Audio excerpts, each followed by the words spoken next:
আমি 1 বছরের জন্য তোমাকে বিয়ে করতে চাই। এই 1 বছরে তোমার চাহিদা হবে টাকা, আর আমার চাহিদা হবে তোমার শরীর। রিশাদ স্যারের কথায় চমকে ওঠে রিক্ত। এই মুহূর্তে তার টাকার খুবই প্রয়োজন, কিন্তু তার প্রয়োজনের এমন একটা সুযোগ যে রিশাদ নেবে তা সে ভাবতেও পারেনি। রিশাদ রিত্তের অফিসের বস। 2 মাসও হয়নি রিত্ত অফিসে জয়েন করেছে। আজ প্রথম বসের কাছে এসেছিল স্যালারি অ্যাডভান্সে নেওয়ার জন্য, কিন্তু রিশাদ এমন একটা প্রস্তাব দিয়ে বসল। রিত্তের বাবার হঠাৎ স্ট্রোক করেছে, হসপিটালে নিয়ে যাওয়া হয়েছে। অবস্থা বেশি ভালো নয়, ডক্টররা ট্রিটমেন্ট করছেন, কিন্তু প্রচুর টাকার দরকার। এই মুহূর্তের জন্য রিক্তর সমস্ত শরীর জুড়ে শীতল হাওয়া বয়ে যায়। চোখের সামনে বাবার আকুতি ভরা চেহারা আর রিশাদের বাঁকা হাসি ভেসে ওঠে। 8 বছর বয়সে মাকে হারানোর পর বাবা তার একমাত্র অবলম্বন। বাবাকে হারাতে পারবে না রিত্ত। কন্ট্রাক্ট পেপার হাতে দাঁড়িয়ে আছে রিশাদ। সে ভালো করেই জানে রিত্ত এই ব্যাপারে সাইন করবেই। বাবার জন্য মেয়েটা যে নিজেকেও বিক্রি করতে পারে তা সে ভালো করেই জানে। ঠোঁটের বাঁকা হাসিটা এখনো বিদ্যমান। পিনড্রপ সাইলেন্স রোমে। হাতে থাকা দামি ঘড়িটার টিকটিক শব্দটাও কানে আসছে রিশাদের। সে অপেক্ষায় আছে রিত্তর সম্মতির। চোখ বন্ধ করতেই বারবার দিব্যর চেহারাটাও ভেসে উঠছে রিত্তর সামনে। দিব্য ছেলেটা যে বড্ড ভালোবাসে তাকে, একদিকে বাবা আর অন্যদিকে ভালোবাসা। নিঃশ্বাস বন্ধ হয়ে আসছে রিত্তর। হঠাৎ চোখ খুলল রিত্ত। রিশাদের হাত থেকে কন্ট্রাক্ট পেপার নিয়ে খুব দ্রুত সাইন করে দিল। পেপারটা ছিল রিত্ত আর রিশাদের রেজিস্ট্রি পেপার, এবং একই সাথে 1 বছরের কন্ট্রাক্ট পেপার। সাইন করার সাথে সাথেই রিশাদ ফোন বের করে কাউকে কল দিল। রিশাদের ফোনে কথা বলতেছে। রিশাদের সামনে দাঁড়িয়ে আছে রিত্ত। দিব্যর চিন্তায় মাথাটা বারবার চক্কর দিয়ে উঠছে। ধীরে ধীরে চোখ ঝাপসা হয়ে আসলো। পড়ে যাওয়ার শব্দে পেছনে তাকিয়ে রিত্তকে মেঝেতে পড়ে থাকতে দেখল রিশাদ। ফোন রেখে রিত্তর কাছে দৌড়ে এলো সে। রিত্তকে কোলে করে সোফায় শুয়ে দিল। রিত্তর গোছানো চেহারার সাথে এলোমেলো চুলের কম্বিনেশনটা পছন্দ হলো না রিশাদের। আলতো করে রিত্তর চুলে হাত বুলিয়ে দিল রিশাদ। বাবা, চিৎকার দিয়ে উঠে বসলো রিত্ত। আশেপাশে তাকিয়ে উপলব্ধি করলো ঘরটা তার নয়। বিশাল আলিশান একটা গোছালো রুম। ওয়ালে রিশাদের বেশ কিছু ফটো টানানো। বেডসাইড টেবিলেও রিশাদের একটা ফটো। রিত্তর বুঝতে সময় লাগলো না সে রিশাদের বাড়িতে। আশেপাশে তাকিয়ে নিজের ফোন খুঁজতে লাগলো রিত্ত, কিন্তু পেল না। ফোনে কথা বলতে বলতেই রুমে ঢুকলো রিশাদ, আর রুমে ঢুকেই দেখলো রিত্ত কিছু একটা খুঁজছে। কথা শেষ করে ফোন পকেটে ঢোকালো রিশাদ। ফোন বালিশের পাশে আছে। ধন্যবাদ। ফোন পেয়ে উচ্ছ্বসিত হয়ে ফোন নিয়ে বারান্দায় চলে যায় রিত্ত। আজ স্বাধীনতা উপভোগ করে নাও রিক্ত। কাল থেকে রিশাদের খাঁচায় বন্দি হতে চলেছ তুমি আর তোমার বাবা মিলে যা করেছো সবকিছুর শাস্তি আমি দেব তোমাদের। মৃত্যুর জন্য কাতরাবে তোমরা, কিন্তু রিশাদ আফসানের থেকে মুক্তি পাবে না। এবার হবে খেলা শুরু। Get ready for a war, Mrs Ritto Rishad Afsan. কথাগুলো বলে বাঁকা হেসে বারান্দায় থাকা রিত্তর দিকে তাকায় রিশাদ। এটা তুমি ঠিক করলে না রিত্ত। আমাকে ভালোবাসার স্বপ্ন দেখিয়ে রিশাদকে বিয়ে কি করে করতে পারলে তুমি? দিব্য বাবা, তুই শান্ত হ। আমরা তোর জন্য ওর চেয়েও ভালো মেয়ে দেখব। না বাবা, আমার রিত্তকেই চাই। ও এখন অন্য কারো বিবাহিতা স্ত্রী। বাবা, আমার রাস্তায় বাধা হয়ে এসো না, নয়তো তোমার কালো অতীতটা আমার অজানা নয়, আর সেই অতীতকে পৃথিবীর সামনে তুলে ধরতেও আমার 2 বার ভাবতে হবে না। দিব্য, বাড়াবাড়ি করিস না, তোর বাবা আমি। বিধান মাহমুদের কথায় রেগে গিয়েই তার গলা চেপে ধরে দিব্য। ছটফট করতে লাগলেন তিনি। কয়েক সেকেন্ড বাদেই বিধান মাহমুদকে ছেড়ে চোখ গরম করে তাকালো দিব্য। ছেলের এতটা অবনতির জন্য মনে মনেই নিজেকে দায়ী করে উপরের ঘরের দিকে এগোলেন বিধান মাহমুদ। বাবার সাথে কথা বলে মনে স্বস্তি পেল রিত্ত, তবে সে স্বস্তির মাত্রা খুবই কম যেন। মরুভূমির তীব্র গরমে 1 ফোঁটা পানি জিহ্বায় পড়েছে। রিত্ত, যাও রেডি হয়ে আসো। রেডি? মানে? Gate ready for A crazy romantic night baby. Sir please আমাকে একটু সময় দিন। টাইম দেওয়ার জন্য আমি তোমাকে বিয়ে করিনি, damn it. Just get ready for tonight. কথাটা বলেই রুম থেকে বেরিয়ে গেল রিশাদ। রিশাদের বেরিয়ে যাওয়ার সাথে সাথে মেঝেতে বসে পড়ল রিক্ত। বাবার জন্য নিজেকে একটা ভদ্ররূপী পশুর কাছে নিজেকে সমর্পণ করতে চলেছে রিত্ত। ঘড়ির কাঁটা জানান দিচ্ছে সন্ধ্যা 6:30 বাজছে। উঠে আলমারির কাছে গিয়ে দাঁড়ালো রিত্ত। আলমারি খুলতেই দেখতে পেল হ্যাঙ্গারে ঝোলানো বেশ কয়েকটা দামি শাড়ি। এত দামি শাড়ি শেষ কবে পরেছিল ঋত্য মনে নেই তার। আলমারি থেকে কালো রঙের একটা শাড়ি বের করলো ঋত্য, সাথে হাতা কাটা ব্লাউজ, পেটিকোট। আলমারির সবগুলো শাড়ির ব্লাউজই হাতা কাটা। বিষয়টা ঋত্যের মাঝে বেশ অস্বস্তি সৃষ্টি করলো। রাত প্রায় 11টায় বাড়ি ফিরল ঋষাদ। ফাঁকা বাড়িতে পিনপতন, নীরবতা। কাজের লোকেরাও সন্ধে নামলে চলে যায়। বাড়িতে এখন শুধু ঋষাদ আর ঋত্য। সশব্দেই নিজের রুমে ঢুকলো ঋষাদ। লাইট অন করতেই চোখে পড়ল বিবর্ণ বিষণ্ণ চেহারায় কালো শাড়ি পরিহিতা ঋত্যকে। চেহারায় বিষণ্ণতার শ্বাসটা বিরক্ত করলো ঋষাদকে। স্যার, শরীয়ত মোতাবেক আমাদের বিয়ে হয়নি। অন্তত ইসলামের বিধি মেনে বিয়েটা করে নিলে। আমি বিশ্বাস করি না এসব শরীয়তে। আমি আমার রক্ষক আর আমি আমার মালিক। মুখে বললেই সত্যি বদলে যায় না স্যার। এই সৃষ্টি জগতের মালিক একজনই, তিনি মহান আল্লাহ। Just shut up. এটা খাও। কি এটা? যাই হোক, খেতে বলছি, খাবে। কথাটা বলেই ঋত্যর দিকে একটা জুস টাইপ কিছু বাড়িয়ে দেয় ঋষাদ। ঋষাদের ধমকে চুপ হয়ে যায় ঋত্য। চুপচাপ জুসটা খেয়ে নেয় ঋত্য। ধীরে ধীরে ঋত্যর দিকে এগোতে থাকে ঋষাদ। ঋত্য ঠোক গিলতে লাগে। প্রথম কোন ছেলে তার দিকে মাত্র 2 ইঞ্চির দূরত্বে দাঁড়িয়ে আছে। এটা যেন বেশ অস্বস্তিতে ফেলছে তাকে। দু চোখ বন্ধ করে ফেলল ঋত্য। চোখ বুঝতেই ভেসে উঠল দিব্যর চেহারা।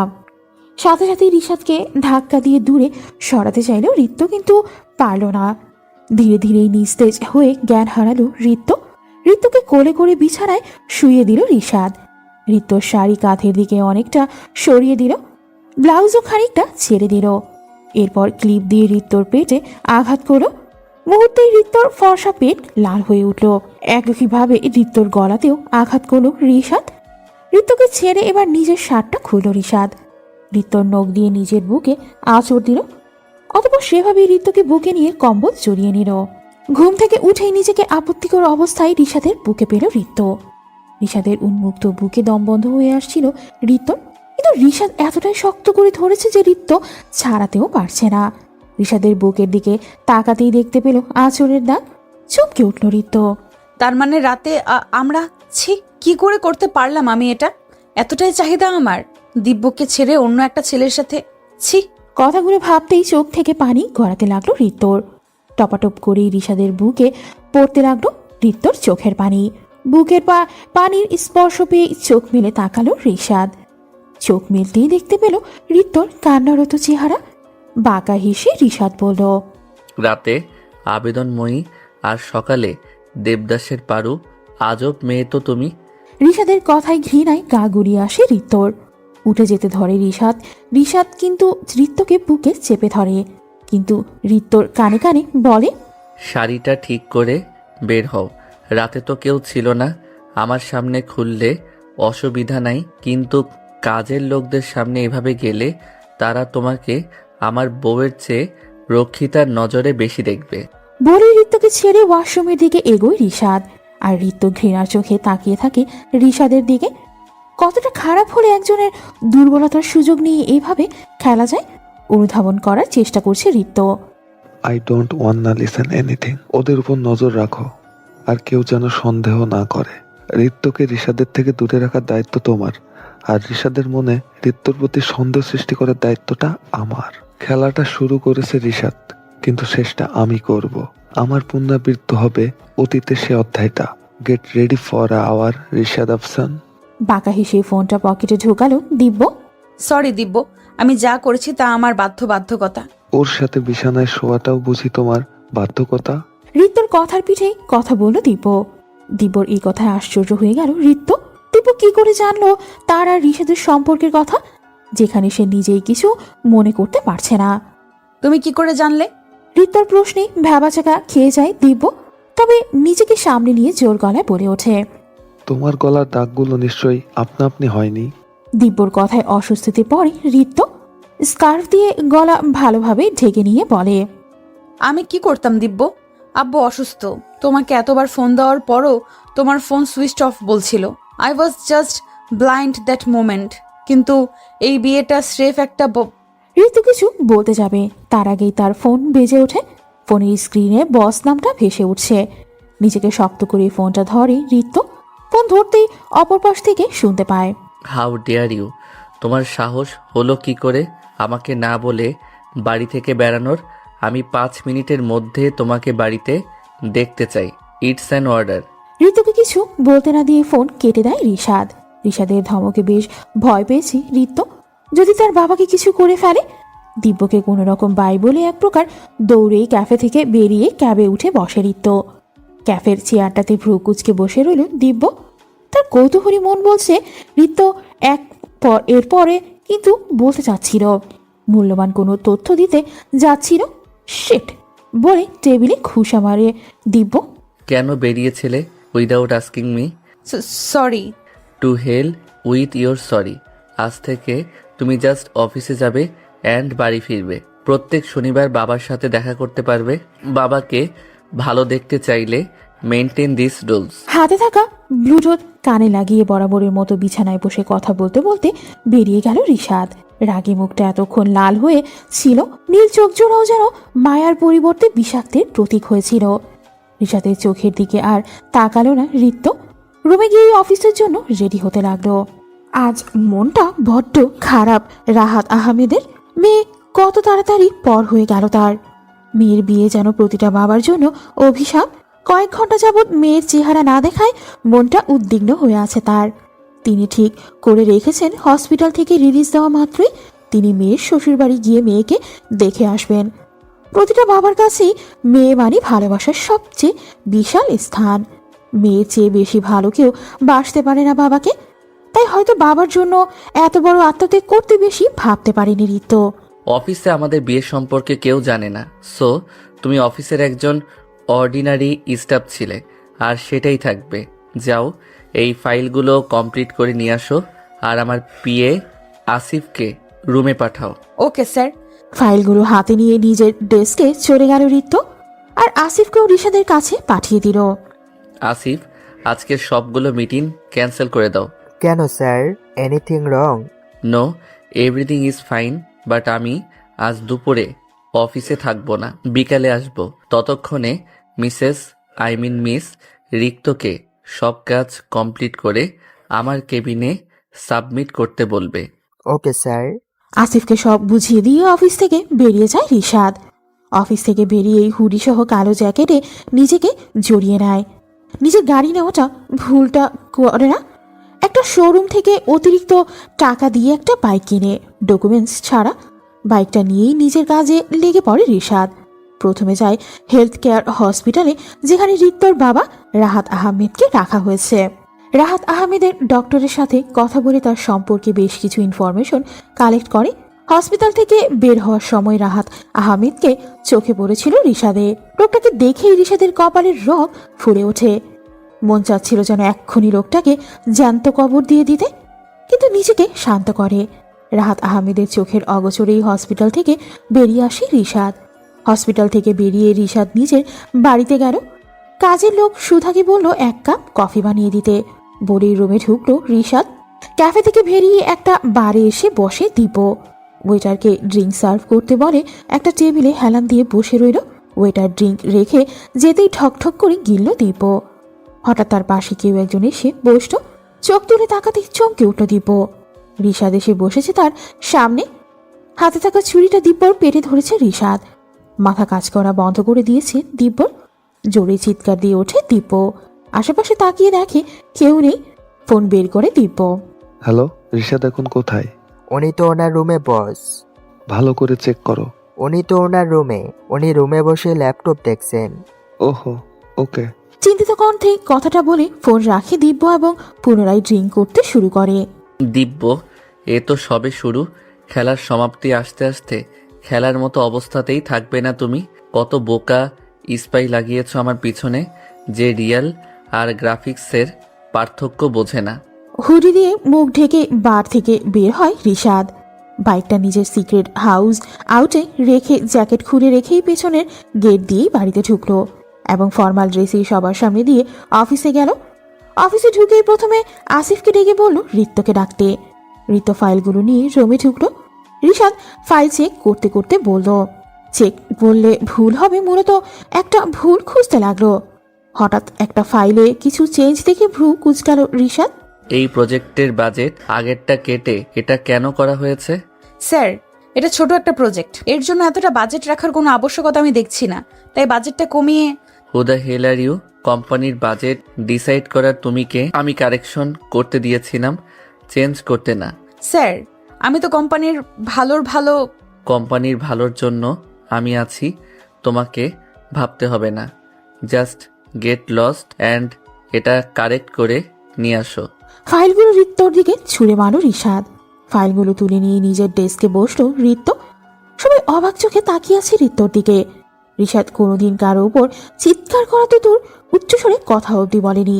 সেখানে রিত্তর উপর এভাবে চিৎকার করলো, ডেস্কে বসতেই চোখ থেকে ঝরঝর করে পানি পড়তে লাগলো রিত্তর। এতটা অপমানের সম্মুখীন সে কখনো হয়নি।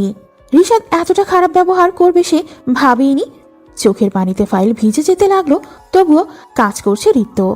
বাজেটটা ঠিক করে রিশাদের রুমে যেতে দেখলো রিশাদ গম্ভীর দৃষ্টিতে ল্যাপটপের দিকে তাকিয়ে আছে। বুকে ফু দিয়ে ফাইলটা নিয়ে রিশাদের রুমে ঢুকলো রিত্ত। ফাইলটা রিশাদের দিকে বাড়িয়ে দিল। রিশাদ গম্ভীরভাবে ফাইল চেক করতে লাগলো। রিত্ত ভয় কাঁপছে। কিছুক্ষণ পর ফাইল চেক শেষে রিশাদ গম্ভীর গলায় বলল, ডান, 5টা বেজে গেছে, বাসায় যাও এখন। হ্যাঁ, আমি তোমাকে নিয়ে যাব, এটা এক্সপেক্টও করো না। ক্যাব বুক করো অ্যান্ড যাও। আপনার থেকে সেটা আমি এক্সপেক্টও করি না। মনে মনে বললেও মুখে বলার সাহসটা পেল না রিত্ত। চুপচাপ রিশাদের কেবিন থেকে বের হয়ে গেল। এই যে ফুলকলি, এ তো দেখি হুড়পড়ি রাস্তায় নেমে এসেছে। রাস্তার এক কোণে গুটিসুটি মেরে দাঁড়িয়ে আছে রিক্ত। 5টায় অফিস থেকে বেরিয়েছিল, এখন 7টা বাজে। ক্যাব তো আসছেই না, তার উপর একটা গাড়ি অব্দি নেই রাস্তায়। হাঁটতে হাঁটতে অফিস থেকে বেশ দূরে একটা নির্জন রাস্তায় এসে পড়ে রিক্ত। সামনে থাকা ছেলেগুলো বারবার তার দিকে অশ্লীল কথা ছুটছে। কিছুই করার নেই রিক্তের। এইসব রাস্তার ছেলেদের সাথে ঝগড়া করতে গেলেই বিপত্তি। চুপচাপ এক কোণে দাঁড়িয়ে ক্যাবের অপেক্ষা করছে রিত্ত। চোখ তুলে তাকাতেই দেখতে পেল রিশাদের গাড়ি। মনে একটা ক্ষীণ আশার সৃষ্টি হলো। হয়তো রিশাদ স্ত্রীর মর্যাদা না দিলেও একজন নারীর সম্মান রক্ষায় তার সাহায্য করবে। কিন্তু সেই ক্ষীণ আশার আলোটাও চোখের পলকেই নিভে গেল। সব দেখেও না দেখার ভান করে গাড়ি নিয়ে চলে গেল রিশাদ। রিশাদের এই প্রতিক্রিয়ায় কান্না আটকাতে পারছে না রিত্ত। কোনো মতেই নিজেকে শক্ত করে সামনে এগোতে নেয়, কিন্তু বকাটে ছেলেগুলোই চারপাশ থেকে ঘিরে ধরে রিত্তকে। আরে মামা, পাখি তো দেখি ফুরুদ হাওয়া ধান্দা। হতে দিলে তো চলো তো মামুনি, আমাদের সাথে চলো। এ কি, এই মেয়ের মুখ দিয়ে কথাই বেড়ায় না, এমন মেয়ে তো চাই। ওই ওকে ধর। ছেলেগুলো রিত্তের হাত ধরে টানাটানি শুরু করে। মস্তিষ্ক সম্পূর্ণ ব্লাঙ্ক হয়ে গেছে রিত্তর। এমন পরিস্থিতিতে কখনোই পড়েনি রিত্ত। চোখ বুঝে নিজেকে আত্মসমর্পণের জন্য প্রস্তুত হয় রিত্ত, কিন্তু হঠাৎ অনুভব করে ছেলেগুলো তার হাত ছেড়ে দিয়েছে। একবারের জন্য ভেবেছিল রিশাদ এসেছে, কিন্তু চোখ খুলে আসিফকে দেখে রিশাদকে নিয়ে আর কিছু ভাবতে মন চায় না। ছেলেগুলোকে পুলিশের থ্রেট দিতেই ওরা পালিয়ে যায়। আসিফ রিত্তর দিকে এগিয়ে এলো। মিস রিক্ত, চলুন আমি বাইকে করে আপনাকে পৌঁছে দিয়ে আসি। আমার সাথে গেলেই তো উনি জানতে পারবে আমি স্যারের বাড়িতে থাকি, প্রবলেম হয়ে যাবে। মনে মনে বলে, না থাক, লাগবে না, ধন্যবাদ আপনাকে। ক্যাব এক্ষুনি চলে আসবে। ওকে, ক্যাব না আসা পর্যন্ত আমি ওয়েট করছি। 15 মিনিটের মাথায় ক্যাব আসে। রিতকে ক্যাবে বসিয়ে আসিফ নিজেও বাইকে বসে। হেলমেটটা লাগাতেই আসিফের ফোনে রিশাদের ফোন আসে। ফোনটা রিসিভ করে কানে ধরে আসিফ। ওকে ক্যাবে তুলে দিয়েছো? জি স্যার, কিন্তু সামান্য একটা এমপ্লয়ের জন্য এসব কেন?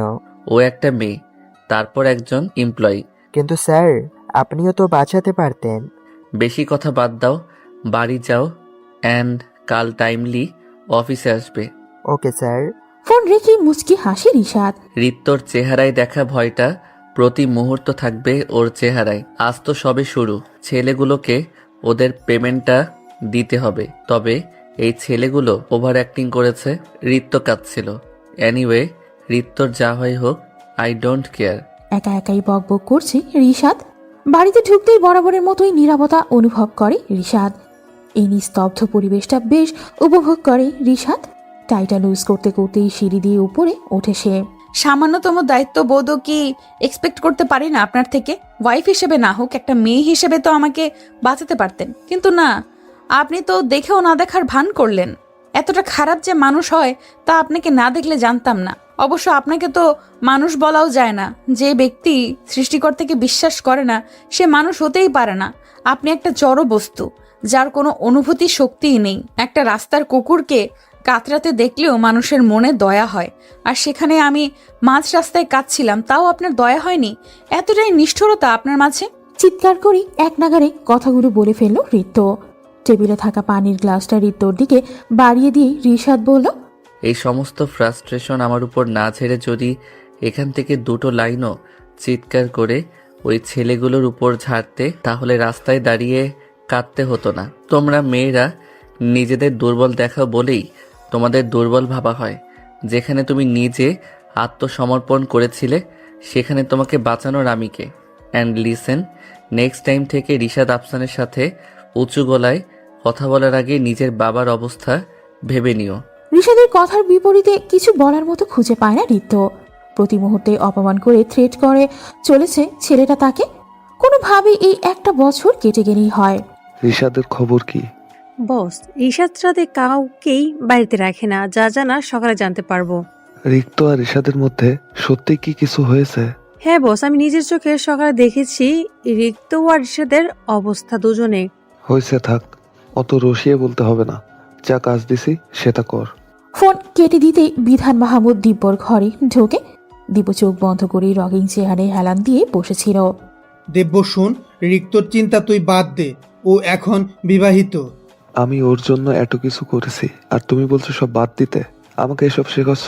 এই শিক্ষা তখন কোথায় ছিল যখন তুমি রায়হান দিব্য, তোকে বারবার বলেছি অতীতকে ঘাটবি না। অতীতে আমি খারাপ ছিলাম, কিন্তু তার মানে এই নয় যে সারা জীবন খারাপ হয়ে বাঁচতে হবে।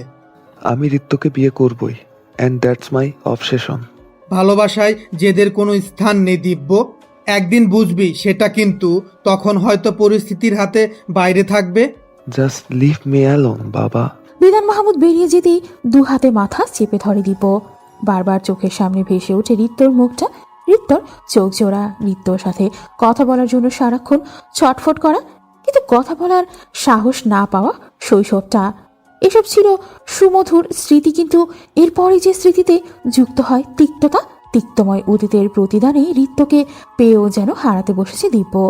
আজ ভয় হচ্ছে দিব্যর, ঋত্যকে সারা জীবনের জন্য হারিয়ে ফেলার ভয়। ভালোবাসার সংজ্ঞা হয়তো এমনই। প্রথম প্রেমে পড়ার ছটফটানিটা পরবর্তীতে নিতান্তই বোকামি মনে হলেও এই ছটফটানিটাই ঠোঁটের মুচকি হাসির কারণ। আর দিন শেষে বিচ্ছেদের ছটফটানিটা হৃদয়ে জমে থাকা কষ্টগুলোর আজীবন জীবিত থাকার সাক্ষী। রাতে রিশাদ ঋত্যর রুমের দিকে যায়নি। ঋত্য অফিসের কাপড় পরিয়ে শুয়ে পড়ে, কিন্তু ঘুমের মাঝেই হৃদস্পন্দনের ঊর্ধ্ব গতিটা বহাল থাকে। রিশাদ কিছুতেই ঘুমোতে পারছে না। ঘুম জিনিসটার সাথে তার সম্পর্ক বরাবরই আদায় কাজ করায়। কেন যেন রাত তাকে জাগিয়ে রাখতেই ভালোবাসে। স্টোর রুমের দরজাটা আলতো খোলা।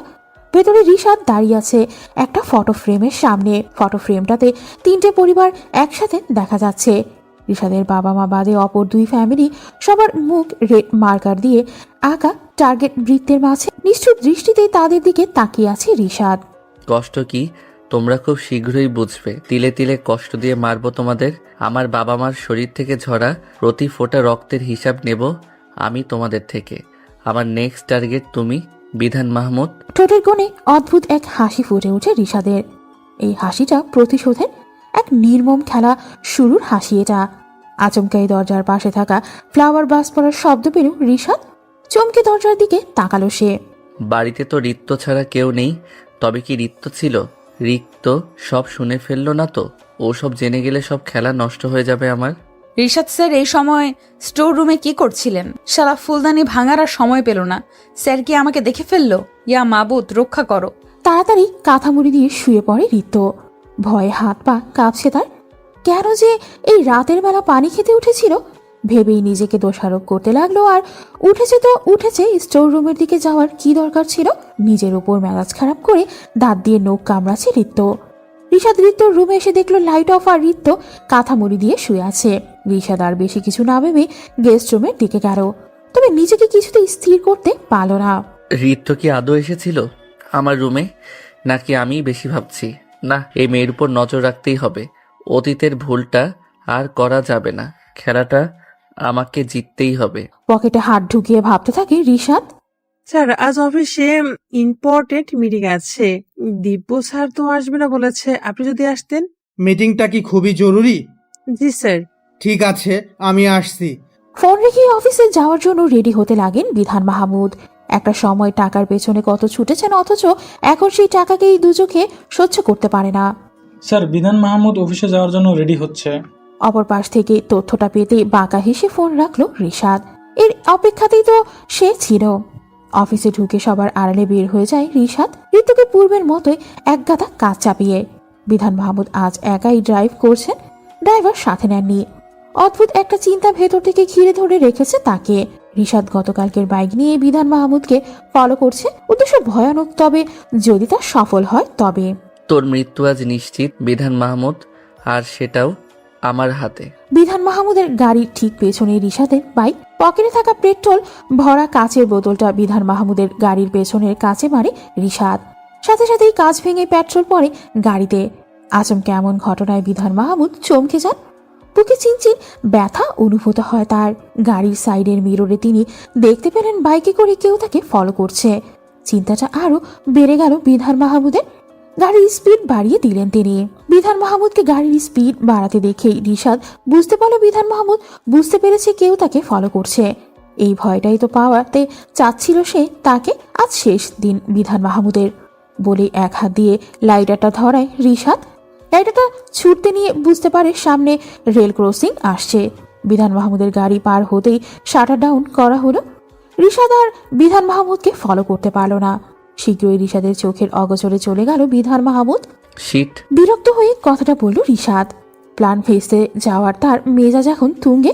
বিরক্তির চরম সীমা নিয়ে পূর্বের মতো সবার অগোচরে অফিসে ঢুকলো রিশাদ। কাজে কিছুতেই মন বসাতে পারছে না ঋত্য। বারবার কাল রাতের কথা মনে পড়ছে। কলম ধরতে গেলেও হাত কাঁপছে। কোনো রকমে ফাইল কমপ্লিট করে রিশাদের রুমে আসে ঋত্য। রিশাদকে মাথায় হাত দিয়ে বসে থাকতে দেখে ভয় বেড়ে যায় ঋত্যের। ঢোক গেলে রিশাদের দিকে ফাইলগুলো বাড়িয়ে দিল ঋত্য। ফাইল চেক করা শুরু করলো রিশাদ। এমনিতে রিশাদের মেজাজ খারাপ ছিল, তার উপর প্রত্যেকটা ফাইলে 3-4টা করে ভুল। রিশাদের সমস্ত রাগ গিয়ে পড়ল ঋত্যর উপর। চিৎকার করে উঠল রিশাদ। তোমাদের মতো অশিক্ষিত মেয়েকে জব দেওয়াই উচিত না।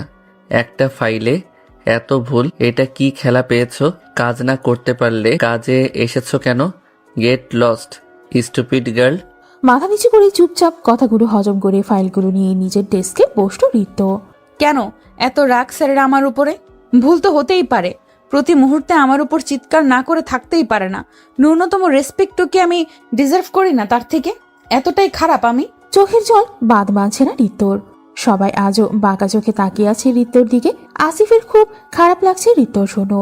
মেয়েটা এতটাও খারাপ না কাজে, তাহলে এতটা অপমান করার কারণ কি? কিন্তু ঋত্যকে দেওয়ার মতো কোনো সান্ত্বনাও নেই তার কাছে। চুপচাপ নিজের কাজ করতে থাকে সেও। রিশাদের মন বড্ড ছটফট করছে। কোনো কিছুই ভালো লাগছে না তার। সে বুঝতে পারছে না এই ছটফটানির কারণ কি। বিধান মাহমুদকে মারার প্ল্যানটা ভেস্তে যাওয়া, নাকি ঋত্যর সাথে খারাপ ব্যবহার? ঋত্যর সাথে খারাপ ব্যবহার করে যে তৃপ্তি বিষাদ পেতে চায় তা সে কখনোই পায় না। উল্টো পায় একরাশ অশান্তি আর অনুতৃপ্তির অনুভূতি। এমন হওয়ার কারণটাও অজানা রিশাদের। দিব্য, আমার মনে হচ্ছে কেউ আমাকে ফলো করছে। আজ সে আমার গাড়িতে পেট্রোল ছুঁড়েছে। রেল ক্রসিং ছিল বলে বেঁচে গেছি। কি বলছো বাবা? এমনটা কে করতে পারে? রিশাদই করেছে এসব। ফোন বের করে নিজের ইনফরমারকে ফোন লাগায় দিব্য। রিশাদ এখন কোথায়? বাড়িতে তো আসেনি বস, অফিসে থাকবে। আমি তোমাকে ওর বাড়িতে কাজ করার জন্য রাখিনি। ও কখন কোথায় যায় সেই খোঁজ রাখো। নেক্সট টাইম যেন বলতে না হয়। ফোন রেখে কিছু একটা চিন্তা করতে বসে দিব্য। রাতে আফসান ম্যানশনে ঋত্য অফিসের পোশাকে বসে আছে, যা দেখে রিশাদের অসহ্য লাগছে। এই মেয়ে, কমন সেন্স নাই? অফিসের পোশাকে কতক্ষণ বসে থাকবে?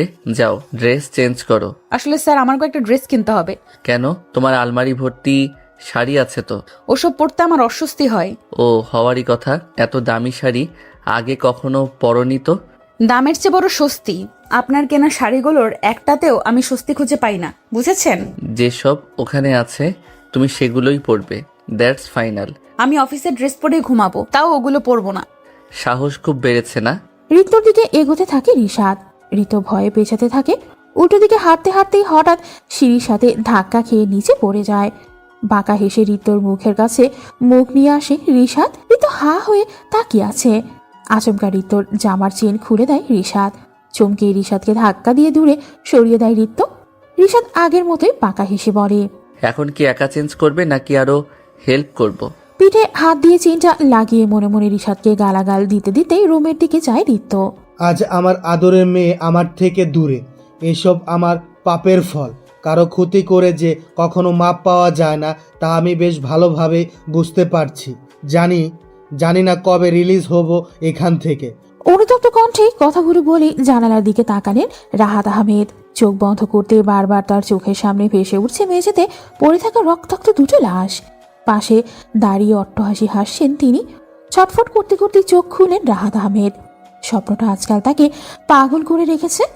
ডক্টর এসে রাহাত আহমেদের চেক আপ শেষ করে, ডক্টর সাহেব, আমাকে কবে রিলিজ দেওয়া হবে? আপনি এখনো পুরোপুরি সুস্থ নন, আর কয়েকদিন বাদে আপনাকে রিলিজ দেওয়া হবে। ধন্যবাদ ডক্টর। উদাসীন দৃষ্টিতে দরজার দিকে তাকিয়ে মেয়েকে না দেখতে পারার অতৃপ্ত ইচ্ছের বসে একটা দীর্ঘশ্বাস ফেললেন রাহাত আহমেদ। রিশাদ অফিস থেকে বেরিয়ে গেছে, কিন্তু ঋতু ইচ্ছে করে দেরি করছে।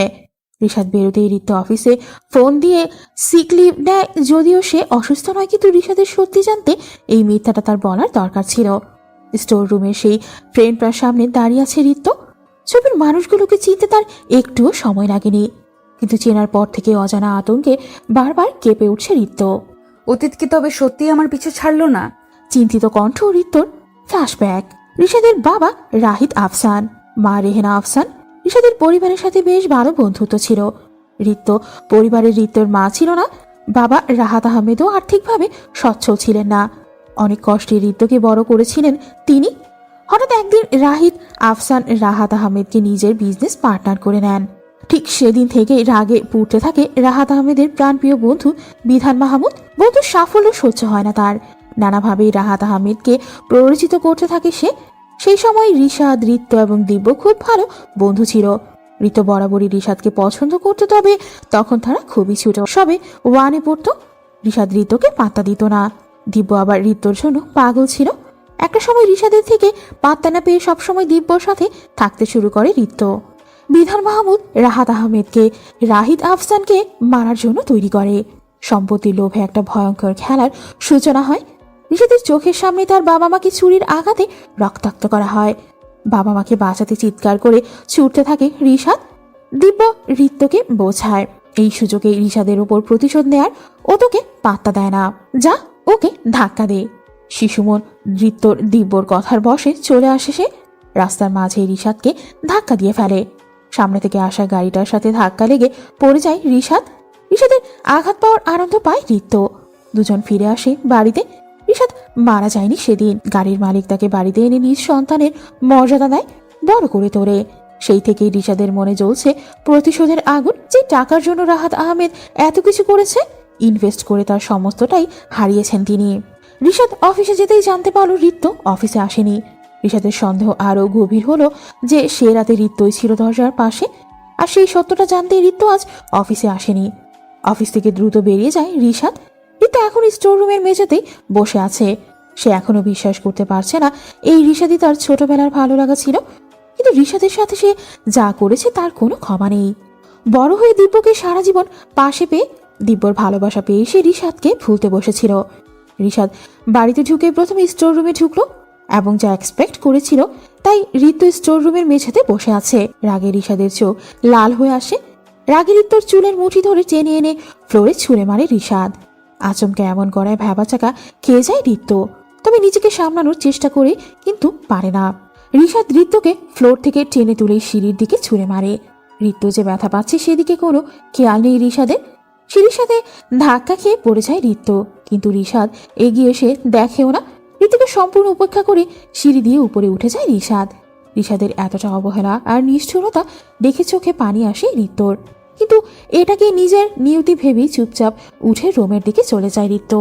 রুমে ঢুকতে দেখতে পায় রিশাদ বিছানায় বসে পা নাড়াচ্ছে। ছোটবেলা থেকে এই কাজটা রিশাদ তখনই করে যখন সে মাত্রাতিরিক্ত রেগে যায়। এটা তার কাছে রাগ নিয়ন্ত্রণ করার একটা পদ্ধতি। ঋতুর চোখ ভিজে উঠছে। ছোটবেলায় করা একটা ভুল আজ তার জীবনে এভাবে ফিরে আসবে সে কখনো ভাবেইনি। রিশাদ, আমাকে ক্ষমা করে দাও। আমি যা করেছিলাম তা। আমার তোমার চেহারা অবধি দেখার রুচি নেই। 1 বছরের জন্য বিয়ে করেছিলাম কষ্ট দেওয়ার জন্য, কিন্তু তোমার মতো মেয়েকে চোখের সামনে দেখা আমার জন্য বেশি কষ্টের। 2 দিনের মধ্যে তুমি ডিভোর্স লেটার পেয়ে যাবে, তবে ভেবো না এত সহজে তোমাদের ছেড়ে দেব। তোমরা শাস্তি পাবেই, আর এই রিশাদ আফসানের হাতেই পাবে সে শাস্তি। রিশাদ আফসান কাউকে ক্ষমা করে না। রিশাদ, আমার কথাটা তো শোনো। ছোটবেলা থেকেই তোমাকে ভালো লাগতো, আর তুমি আমাকে পাত্তাই দিতে না। সেদিন যখন দিব্য। ইয়া রাইট, দিব্য যা বলবে তুমি তাই করবে। দিব্য যদি বলে কাউকে মেরে ফেলো, তুমি সেটাও করবে। এত ভালোবাসা, I can bear your face, just get lost. ঋতুকে রুম থেকে বের করে দিয়েই দরজা বন্ধ করে দিল রিশাদ। মাথাটা ভারী হয়ে আছে তার। ঋতুকে বিয়ে করে যে প্রতিশোধ নিতে চেয়েছিল, তার প্রতি তার আর বিন্দুমাত্র আগ্রহ নেই রিশাদের। এখন সেই ঋতুর মাঝে আগের খুনিটাকে দেখতে পাচ্ছে। এখন ঋতুকে আরো কষ্ট দেওয়াই রিশাদের উদ্দেশ্য। তবে সবার আগে সে ঋতুর থেকে ডিভোর্স চায়। মেয়েটাকে নিজের বাড়িতে আর সহ্য করতে পারবে না রিশাদ। দিব্য, কথা শোন আমার। আমি ব্যস্ত বাবা। এই ব্যস্ততার জন্যই রিক্তকে হারিয়েছিস, এখন কি আমাকেও হারাতে চাস? বাবা প্লিজ, রিক্তর কথা বাদ দাও না। সিগারেট ফেলে আমার রুমে আসিস। কথাটা বলে বেরিয়ে গেলেন বিধান মাহমুদ, কিন্তু কথাটা শুনল না দিব্য। সে আপন মনে সিগারেটের ধোঁয়ায় নিজেকে খুঁজতে ব্যস্ত। দূরে কোথাও থেকে একটা গানের সুর ভেসে আসছে। দিব্যর গিটারে সুর উঠত শুধু ঋত্যর নামে। আজ ঋত্য নেই, তাই গিটারটাও অযত্নে পড়ে আছে। সিগারেটে আরেক টান দিয়েই ফেলে দিল দিব্য। সিগারেটটা হাতে নিল, চোখ বুঝতে ঋত্যর চেহারাটা ভেসে উঠল। গিটারের তালে গানের সুরে ঋত্যকে খুঁজতে ব্যস্ত হয়ে পড়ল দিব্য। আর গান গাইতে পারল না দিব্য, গলা কেঁপে কেঁপে উঠছে। চোখ বন্ধ করতেই চোখ দিয়ে পানি গড়াবে। এতটা অসহায় আজ দিব্য শুধু ভালোবাসার জন্য। ভালোবাসা মানুষকে অসহায় করে, ততটা অসহায় যতটা মানুষের বেঁচে থেকেও মরে যাওয়ার জন্য যথেষ্ট। রাহাত আহমেদ আজকাল প্রায়ই মেয়েকে নিয়ে দুঃস্বপ্ন দেখেন। চিন্তার শেষ নেই তার, কিন্তু হসপিটাল কর্তৃপক্ষ তাকে রিলিজও করছে না। অতৃপ্তির দীর্ঘশ্বাস বারে বারে তাকে ঘিরে রয়েছে। হ্যালো উকিল সাহেব, ডিভোর্স পেপার রেডি করুন। তুমি আবার ভুল করছো রিশাদ। রিক্তকে বিয়ে করার আগেও আমি তোমাকে ভাবতে বলেছিলাম, কিন্তু তুমি হুট করে কাজটা করে বসলে।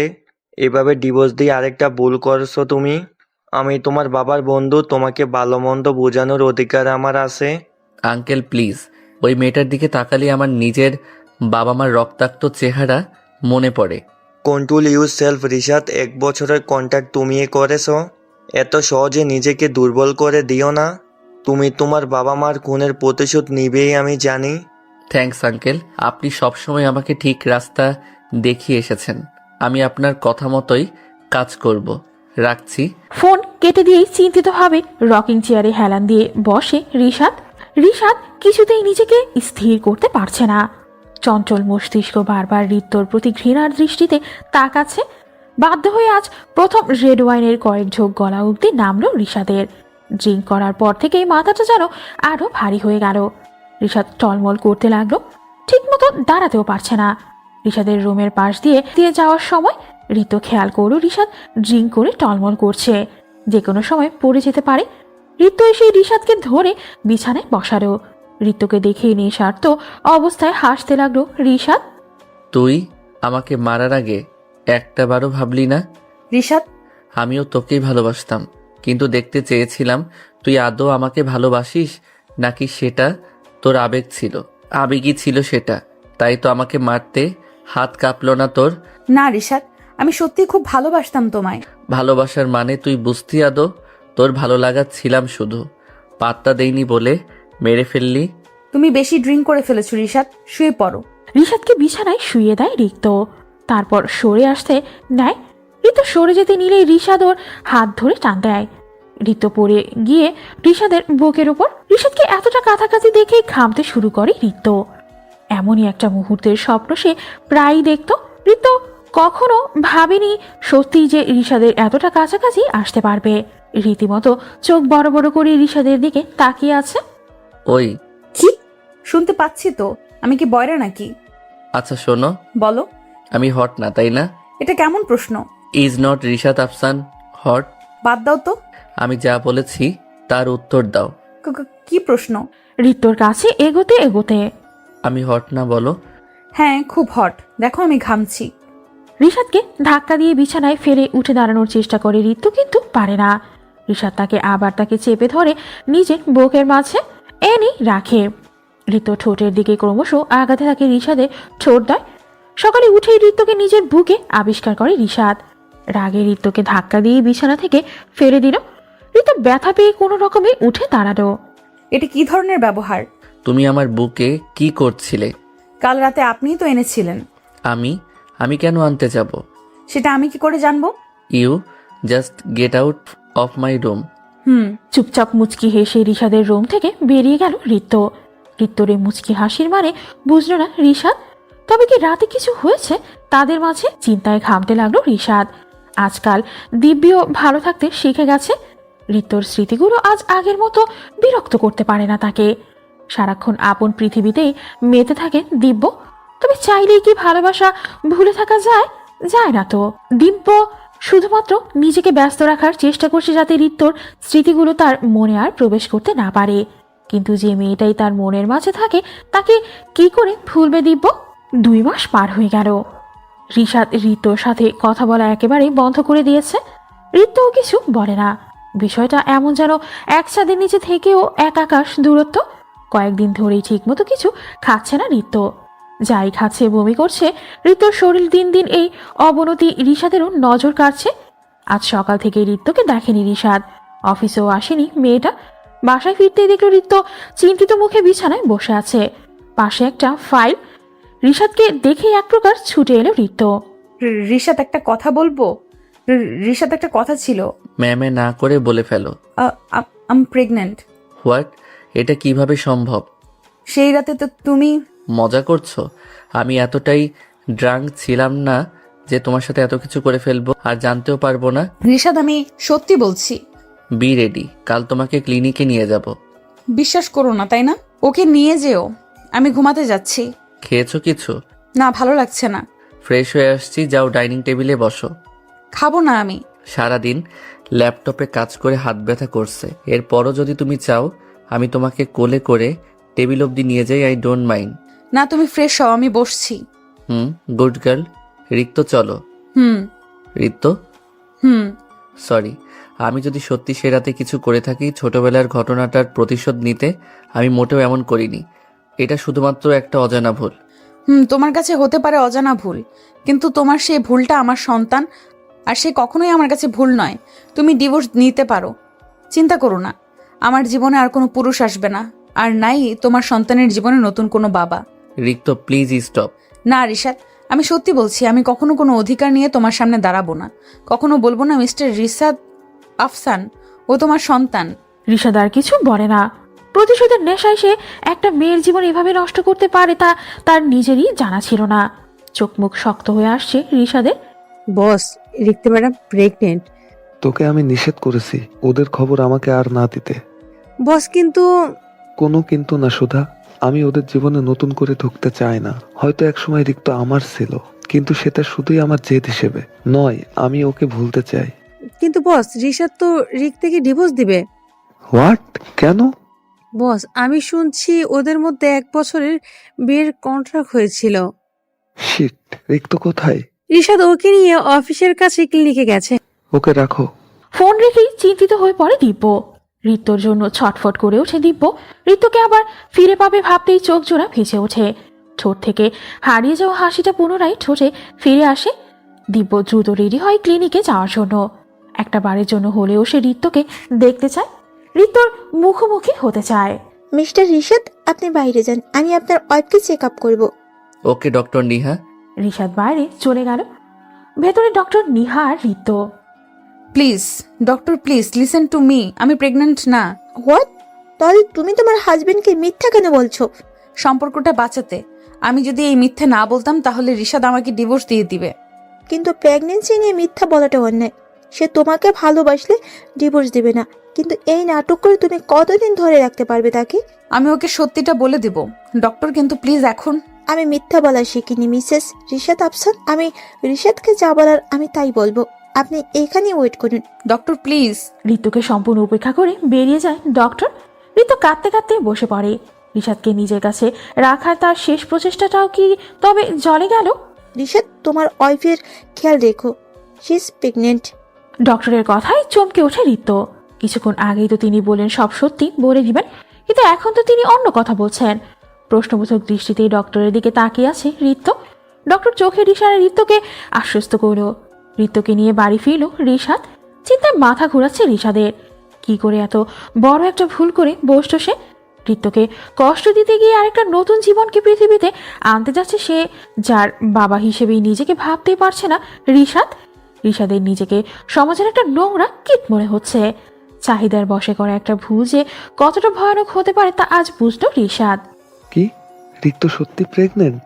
হ্যাঁ বস। রিক্তর সাথে আমাকে দেখা করতেই হবে, যে করেই হোক।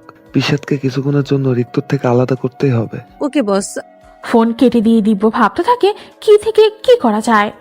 হঠাৎ করে দিব্যর মাথায় একটা শয়তানি বুদ্ধি খেলে যায়। সুধাকে ফোন করে নিজের সমস্ত প্ল্যান বলে দিব্য। হঠাৎ করে আননোন নাম্বার থেকে কল এসেছে রিশাদের ফোনে। অপর পাশে থাকা লোকটা বলল, বাড়ি থেকে বেরিয়ে সামনের গার্ডেনটায় দেখা করতেন, কোনো ইম্পর্টেন্ট নিউজ দেওয়ার আছে। রিশাদ যদিও বিশ্বাস করেনি, তবে কে ফোন করেছে জানার জন্য এসেছে। রিশাদ বের হতেই দিব্য চুপি চুপি ঋত্যর কাছে যায়। দিব্যকে দেখেই মস্তিষ্কে রাগ চড়ে যায় ঋত্যর, কিন্তু এর কারণটা অজানা তার। দিব্য এসে ঋত্যকে জড়িয়ে ধরে। ঋত্য দিব্যর থেকে নিজেকে ছাড়ানোর চেষ্টা চালাচ্ছে। অবশেষে ঋত্যকে ছাড়লো দিব্য। রিক্ত প্লিজ, আমি জানি রিশাদ তোমাকে ছেড়ে দেবে। চলো না আমরা বিয়ে করে ফেলি। তুমি পাগল হয়ে গেছো দিব্য। তোমার আমার বিয়ে কখনোই পসিবল না। তাছাড়া আমি রিশাদের বাচ্চার মা হতে চলেছি। আমার কোনো অসুবিধা নেই রিক্ত, আমি তোমাকে তোমার সন্তান সহায় আপন করে নিব। দিব্য, তুমি কেন বুঝছো না? আমি ভালোবাসি রিশাদকে। ওহো, ছোটবেলার ভালোবাসাতে জেগে উঠেছে তাহলে। কিন্তু আমার সাথে এত নাটক করার কি দরকার ছিল? ভালোবাসার নামে প্রতি মুহূর্তে কেন কষ্ট দিলে আমায়? চোখ দিয়ে পানি গড়াতে লাগলো ঋত্যর। দিব্য আবার ঋত্যকে জড়িয়ে ধরলো। ঋত্য কি করবে বুঝে উঠতে পারছে না। দিব্যর কথা ভেবে তার নিজেরই কষ্ট হচ্ছে। কি যা তা বলছো সুধা? আমি ঠিক কি বলেছি সাহেব? রিক্তা ম্যাম সাহেবের ঘরে কোনো একটা ছেলে ঢুকছে। সুধা? আপনি সিসি ক্যামেরা দেখুন স্যার। সুধার দিকে বিরক্তিকর দৃষ্টিতে তাকিয়ে ফোনের স্ক্রিনে চোখ সরালো রিশাদ। আর যা দেখলো তাতে সে সত্যি কেঁপে উঠল। ঋত্য দিব্যকে জড়িয়ে ধরে আছে। বেশ কিছুক্ষণ পর ঋত্যকে ছেড়ে লুকিয়ে বেরিয়ে গেল দিব্য। রাগে শরীরের রক্ত টকবক করে ফুটছে রিশাদের। ঋত্যকে খুন করতে ইচ্ছে করছে তার, কিন্তু কেন হচ্ছে এমন? তবে কি রিশাদও ভালোবেসে ফেললো ঋত্যকে, নাকি শুধু নিজের সন্তানের খাতিরে? স্যার একটা কথা কই। বলো। না মানে স্যার, ছোট মুখে বড় কথা কইতেছি কিন্তু। যেটা কথা সেটা বলো, এত অপ্রাসঙ্গিকতা ভালো লাগে না আমার। আমার মন বলতেছে এই রিক্ত ম্যাম সাহেবের গর্ভের সন্তানটা আপনার না, ওই লোকটার। এর আগে আমি ওরে দেখছি লুকায় বাড়িতে ঢুকতে, কিন্তু রিক্ত ম্যাম নিষেধ করেছিল, তাই আপনাকে বলবার পারি নাই। কি রিক্ত, তোকে টাকা দেয় নাকি আমি দেই? এত বড় একটা কথা আর তুই আমাকে আজ বলছিস সামনে থেকে? কিন্তু স্যার। সর বলছি। রিশাদ সোজা এসে ঋত্যর মুখোমুখি দাঁড়ায়। ভয়ে কাঁপতে থাকে ঋত্য। কোনোভাবেই দিব্যকে দেখে ফেলেনি তো রিশাদ। কাঁপছো কেন? কিছু না, এমনিতে একটু অস্বস্তি হচ্ছে। কেউ এসেছিল? না তো। তাহলে তোতলাচ্ছ কেন? এমনিতেই। আচ্ছা শোনো, নিজের খেয়াল রাখো, যাও রেস্ট নাও। রিশাদের কথায় আশ্বস্ত হয়ে ঋত্য শুয়ে পড়ল, কিন্তু ভয় প্রতি মুহূর্ত কুকড়ে খাচ্ছে থাকে। ভয় হাত পা ঘেমে যাচ্ছে বারবার। রিশাদ চুপচাপ লক্ষ্য করছে ঋত্যর গতিবিধি। সন্দেহটা ধীরে ধীরে গাঢ় হচ্ছে রিশাদের। ক্রমশ রাগে লাল হয়ে আসছে রিশাদের চোখ জোড়া। ঋত্য কাঁপতে কাঁপতে ঘুমিয়ে যায়। প্ল্যান মতো সব হচ্ছে? জি বস। রিশাদ সন্দেহ করছে তো যে রিক্তর গর্ভের সন্তান আমার? হ্যাঁ বস, এইভাবেই কোনো বিষ ঢেলেছি যে কি বলবো। দেখবেন কালি রিক্ত ম্যাম সাহেবকে বাড়ি থেকে বের করে দিবে। তুমি তোমার কাজের টাকা পেয়ে যাবে। আর হ্যাঁ, রিশাদের উপর ভালো মতো নজর রাখবে। ওকে বস। ফোন কেটে দিয়ে বিছানায় বসে পড়ে দিব্য। ঋতুকে পাওয়ার জন্য কতটা নিচে নেমে গেছে সে ভাবতেই চোখ জোড়া অশ্রুসিক্ত হয়ে আসে দিব্যর। কিন্তু কিছুই করার নেই। ঋত্য তার এডিকশন। ঋতুকে ছাড়া বেঁচে থাকাটা তার পক্ষে কোনোভাবেই সম্ভব না। চোখ বন্ধ করতেই নিজেকে অন্ধকারে মিলিয়ে যেতে দেখলো। গভীর একটা আধার জগতে নিমিষে বিলীন হতে চলেছে সে।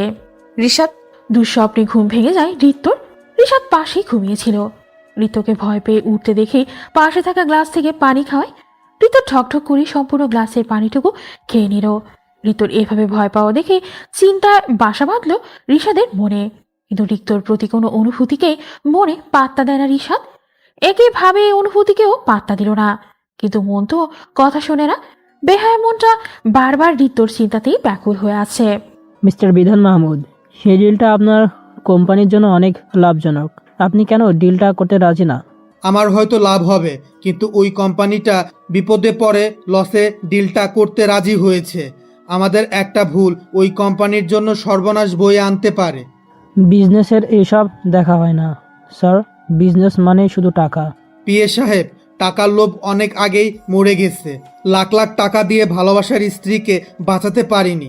কি করব আমি এই টাকা দিয়ে? সরি স্যার, আমি বুঝতে পারিনি আপনার খারাপ লাগবে। আরে না, ঠিক আছে, আপনি এখন আসতে পারেন।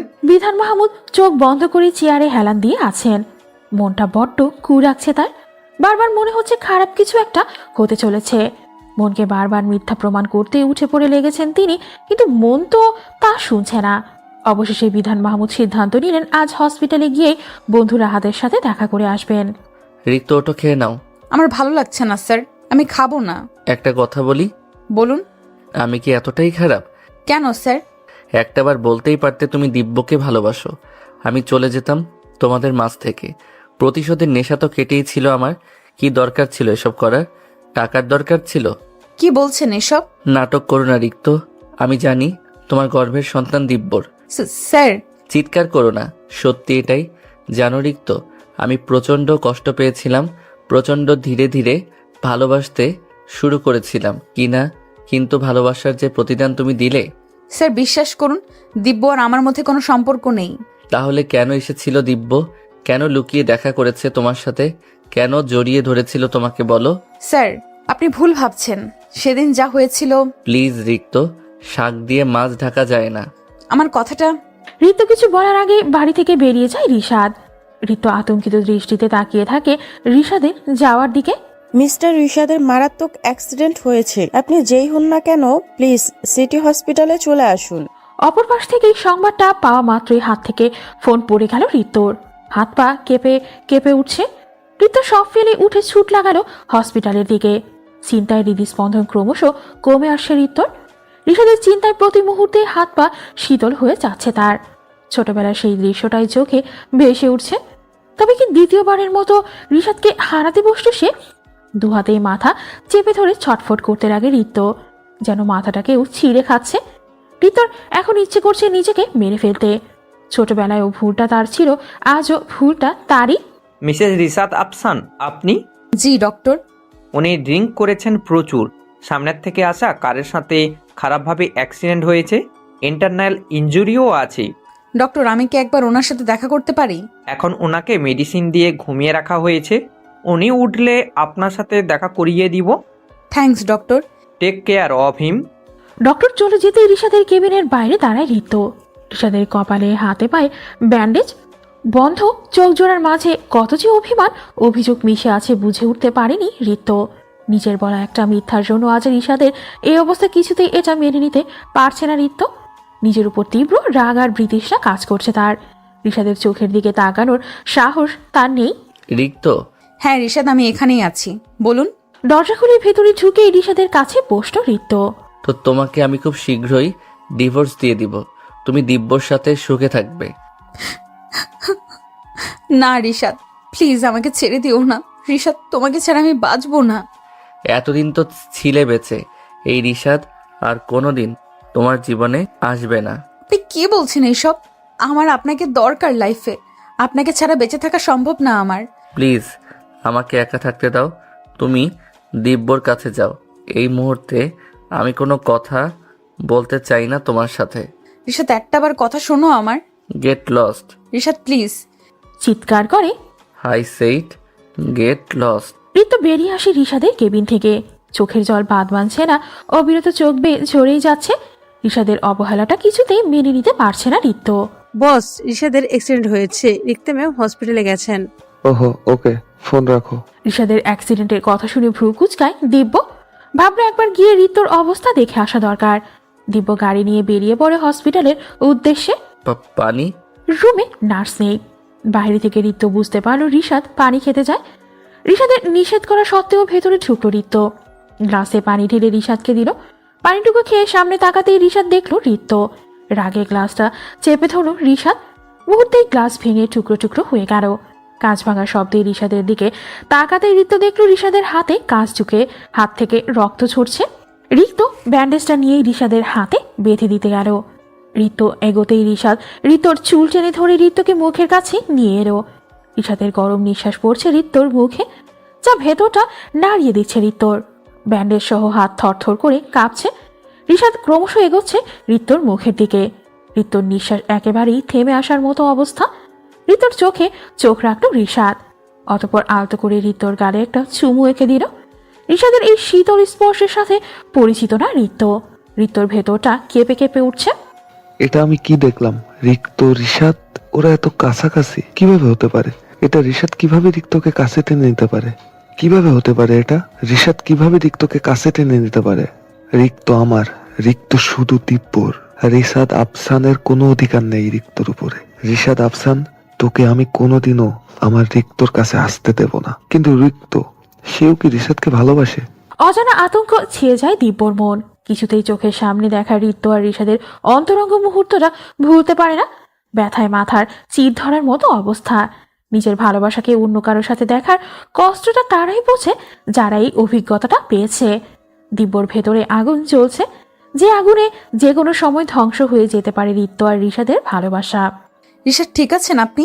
আমাকে ঠিক থাকতে দিস তুই। তোর কাছে আসলে সব ভুলে যাই।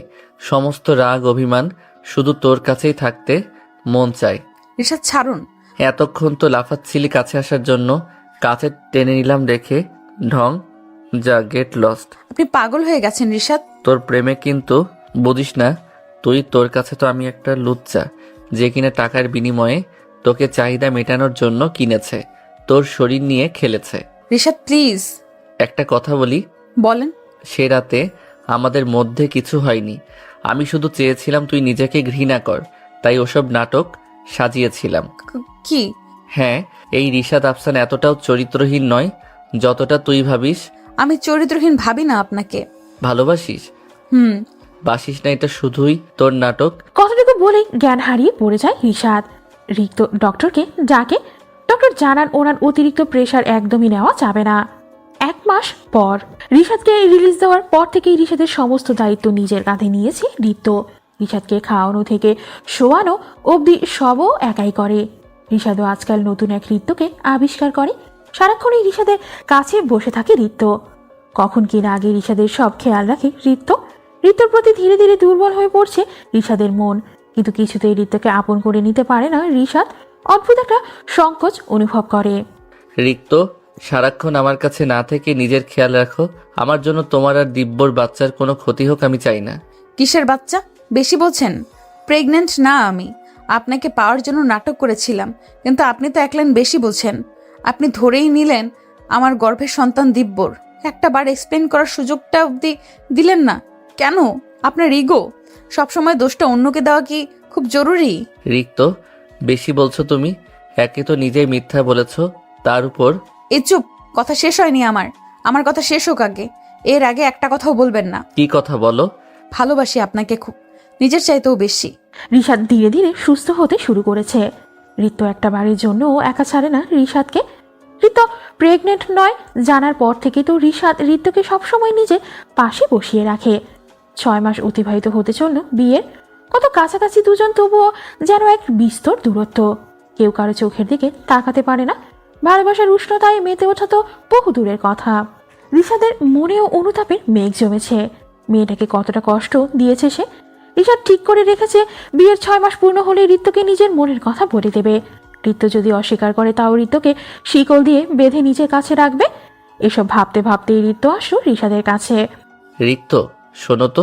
বলুন। গিটারটা পাস করো তো। গিটার দিয়ে কি করবেন? ক্ষুধা লাগছে, খাবো। আরে বাবা, গিটারটা দিয়ে কি করে? নেন, কিন্তু বাজাতে পারবেন না, হাতে ব্যান্ডেজ করা আছে। ব্যান্ডেজ রাখবে কে? খুলে দাও। ব্যান্ডেজ খুলবে কে? শখ কত গিটার বাজানোর জন্য? আমি ওনার হাতের ব্যান্ডেজ খুলে দিব। ইনজুরি ভালো হোক, তারপর গিটার, তবলা, ঢোল যা মন চায় বাজান। এই চুপ, এত বকবক কেন? গিটার দিবা? না প্লিজ দাও না গো। রিশাদ, ইমোশনালি ব্ল্যাকমেল করবেন না, কিন্তু বলে দিচ্ছি। ওকে ফাইন, আমি বাজাবো না, তুমি গিটার বাজাবে। আমি পারি না। কাছে আসো, শেখাচ্ছি। ঋত্য গিটার নিয়ে ঋষাদের কাছে যেতেই ঋষাদ ঋত্যকে টেনে নিজের কোলে বসিয়ে দেয়। ব্যান্ডেজটা খুলে ঋত্যর হাতের উপর হাত রাখে। ঋতুর স্পর্শে কেঁপে ওঠে ঋত্য। ঋষাদ আলতোভাবে ঋত্যর হাত গিটার রাখলো। ঋষাদ গিটার বাজাচ্ছে আর ঋত্য চোখ বন্ধ করে ঋষাদের স্পর্শ অনুভব করছে। ঋষাদের হাতের ছোঁয়া তার মনে এক অদ্ভুত সাড়া জাগাচ্ছে। গিটার বাজাতে বাজাতে হুট করে ঋত্যর পেটে হাত রাখলো ঋষাদ। সাথে সাথে চমকে চোখ খুলল ঋত্য। লাফ দিয়ে উঠে বসলো ঋত্য। ঋষাদ বাঁকা হেসে ঋত্যর দিকে তাকিয়ে রইল। ঋত্য চুপচাপ রুম থেকে বেরিয়ে গেল। আমার লজ্জাবতীটা। কথাটা বলেই মনে মনে হাসলো ঋষাদ। না, আমি রিশাদকে জিততে দেব না। কিছুতেই রিক্তকে হারাতে পারবো না। রিক্ত আমার, শুধুই আমার। রিক্ত শুধু দিব্যর। রিশাদ আফসান, তোর মৃত্যু আমার হাতে। চিৎকার করে কথাগুলো বলছে দিব্য। দিব্যর চিৎকার শুনে বিধান মাহমুদ ছুটে এলেন দিব্যর ঘরে। কি হয়েছে দিব্য? চিৎকার করছো কেন? আমি ছাড়বো না, আমি রিশাদকে ছাড়বো না। দিব্য, লিসেন টু মি দিব্য। আমি রিশাদকে ছাড়বো না। দিব্য। দিব্যকে ঝাঁকাতে লাগলেন বিধান মাহমুদ। বিধান মাহমুদকে ধাক্কা দিয়ে বেরিয়ে গেল দিব্য। অজানা আতঙ্কের আশঙ্কায় গলা শুকিয়ে আসছে বিধান মাহমুদের। কি করবেন তিনি বুঝতে পারছেন না। ঋতুর জীবনটা নষ্ট হোক তিনি চান না, কিন্তু নিজের ছেলের পাগলামির কাছেও বাধ্য তিনি। বারে বারে ঢোক গিলছেন বিধান মাহমুদ। এই বুঝি কোনো খারাপ খবর ধেয়ে এলো তার দরজার সম্মুখে, কিন্তু হয়তো তার ছেলেই খারাপ খবর হয়ে এলো। চিন্তায় ঘামতে লাগলেন তিনি। বুকে চিনচিন ব্যথা করছে। রিক্তকে আমার মনের কথা জানাতেই হবে। আমি রিক্তকে ছাড়া বাঁচব না। আমার এই ঘৃণ্য জীবনকে ভালোবাসা দিয়ে আবৃত করতে একমাত্র রিক্তই পারবে। রিক্তই হবে এই ঋষাদের রানী। মনে মনে কথাগুলো বলছে আর মুচকি হাসছে ঋষাদ। ঠিক তখনই ঋত্য রুমে ঢুকলো। ঋষাদকে হাসতে দেখে ঋত্য ভ্রু কুচকে তাকালো। কার কথা ভেবে হাসছেন? আমার লাইফলাইন। কে এসে? বলা বারণ। উদাস কণ্ঠে। ও, খুব শীঘ্রই তাকে নিজের ওয়াইফ করব। ঋষাদের শেষ কথাটা শুনে ঋত্যর মনে ঝড় উঠল। তার মানে ঋষাদ অন্য কাউকে ভালোবাসে। ঋষাদের জীবনে অযথাই পড়ে আছে ঋত্য। না, আর সম্ভব না। আমি চলে যাব ঋষাদের জীবন থেকে। ঋষাদ সুখে থাক নিজের লাইফ লাইনকে নিয়ে। আর কখনো ঋষাদের লাইফে আসবো না। আর নাই কখনো নিজেকে মিসেস ঋষাদ আফসান দাবি করব। আমি শুধুই একটা ভুল ওনার জীবনে, আর ভুল হয়েই থাকবো। কখনো ভালোবাসবেন না উনি আমায়। কথাগুলো ভেবে দীর্ঘশ্বাস ফেলল ঋত্য। তুমি আমার লাইফলাইন রিক্ত, কিন্তু এখন তো বলবো না সেটা। I wanna give you a surprise baby. তোমাকে আমি তোমার মনের মতো করে প্রপোজ করব, আর নিজের মনের মতো করে সাজিয়ে নতুন করে ঘরে তুলবো। আর কষ্ট দিব না তোমাকে, ভালোবাসবো শুধু। I love you Rikto, I love you more than everything. মনে মনে ভাবছে ঋষাদ। আজ ঋষাদ ঋত্যর 6th মান্থ অ্যানিভার্সারি। ঋষাদ সম্পূর্ণ বাড়ি সুন্দর করে সাজিয়েছে। ঋত্যকে ধরিয়ে নিয়েছে আজ ঋষাদকে ডিভোর্স দিয়ে ওর লাইফলাইনকে বিয়ে করবে। ঋত্য খালি বারবার দরজার দিকে তাকাচ্ছে। এই বুঝি ঋষাদের লাইফলাইন এলো। দাঁত দিয়ে নখ কামড়াচ্ছে সে। ঋত্যর কাজকর্ম দেখে ঋষাদ হাসছে শুধু। পাগলিটা কত ভালোবাসে তাকে। অবশেষে ঋষাদ কিছু একটা অ্যানাউন্স করার জন্য মাইক হাতে নিল। ব্যাস, ভয়ে কাঁপতে শুরু করলো ঋত্য। ঋত্য কিছুতেই মাইক নিচ্ছে না ঋষাদকে। ঋত্যর কাজ দেখে ঋষাদ হাসবে নাকি কাঁদবে বুঝতে পারছে না। অবশেষে ঋষাদ জোর করে মাইক নিল ঋত্যর হাত থেকে। ঋত্য এখন কেঁদে দিবে এমন অবস্থা। ঋষাদ ভ্যাবাচাকা খেয়ে আছে, কিন্তু মাইক হাতে নিয়ে বলা শুরু করে। So ladies and gentlemen, allow me to introduce you to my lifeline, my love. মেয়েটা শুধু আমার লাইফলাইন না, আমার সব। ওকে কতটা ভালোবাসি তা আমার নিজেরও জানা নেই। শুধু জানা আছে শি ইজ মাইন। আমার জীবনের প্রতিটা মুহূর্ত আমি তাকে চাই। তার ভালোবাসার আবরণে নিজেকে আবৃত করতে চাই। আমার জীবনের সমস্তটুকু জোর নামে লিখে দিতে চাই। So let me introduce you to my love miss. Rishad কিছু বলার আগে দিব্য এসে ঋত্যর হাত টেনে ধরল। দিব্যকে দেখেই রাগ উঠল ঋষাদের। মাইক রেখে ঋত্যর কাছে এসে ঋত্যকে নিজের কাছে টেনে নিল ঋষাদ।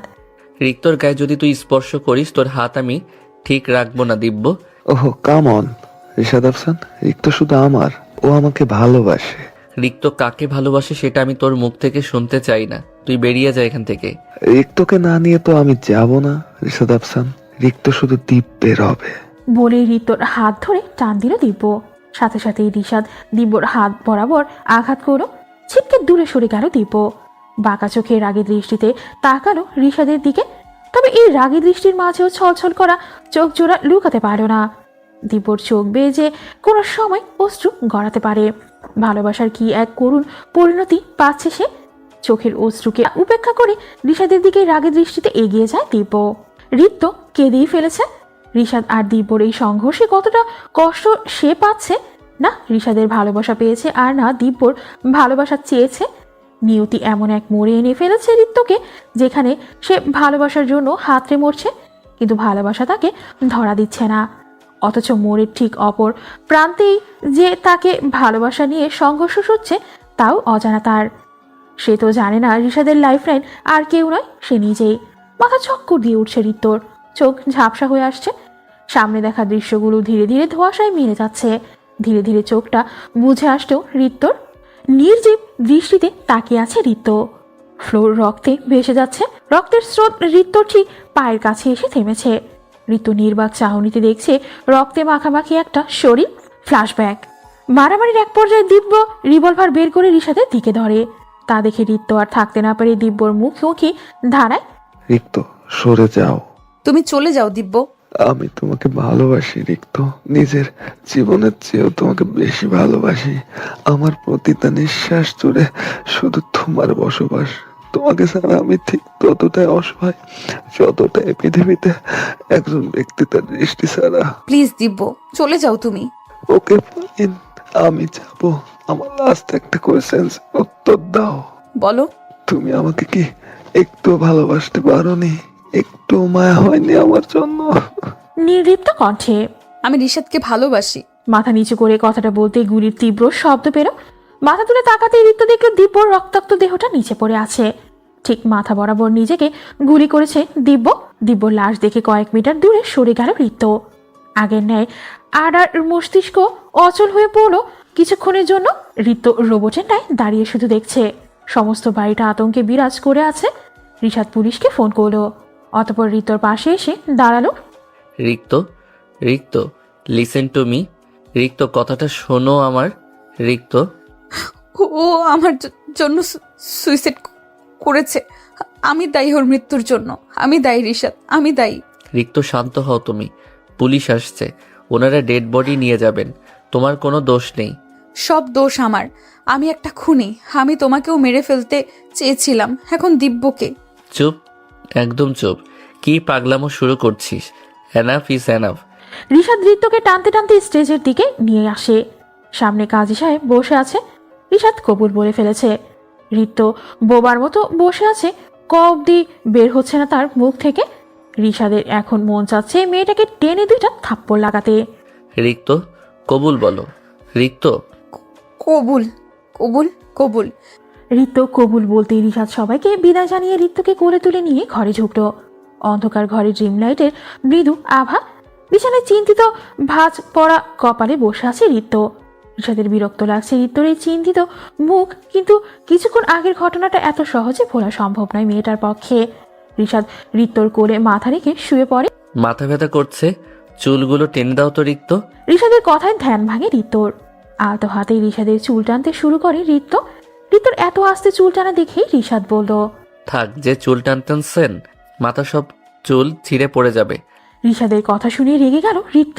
বেশ জোরে সোরে রিশাদের চুল ধরে টান দেয় ঋত্য। রিশাদ আহ বলে চিৎকার দিয়ে ওঠে। ঋত্য মুখ টিপে হাসছে। রিশাদ ঋত্যর হাত ধরে টান দিল।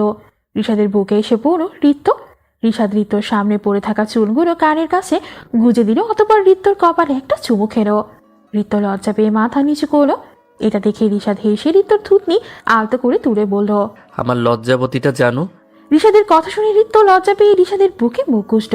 রিশাদ আলতো হাতে ঋত্যর মাথায় হাত বোলাতে লাগলো। এক নতুন শুরুর আভাস সেয়ে গেছে তাদের জীবনটায়। ঋত্যর শরীর থেকে এক ভালোবাসাময় ঘ্রাণ পাচ্ছে রিশাদ, যা তার মনের অন্তপুরী প্রশান্তির দোলা দিচ্ছে। ক্রমাগত কাছাকাছি আসতে থাকে দুজনের নিঃশ্বাস। নিস্তব্ধ রাতেই অস্পষ্টভাবে শোনা যাচ্ছে একে অপরের দীর্ঘশ্বাস। পূর্ণতার প্রাপ্তিতে মত্ত একজোড়া জীবন, একজোড়া অস্তিত্ব।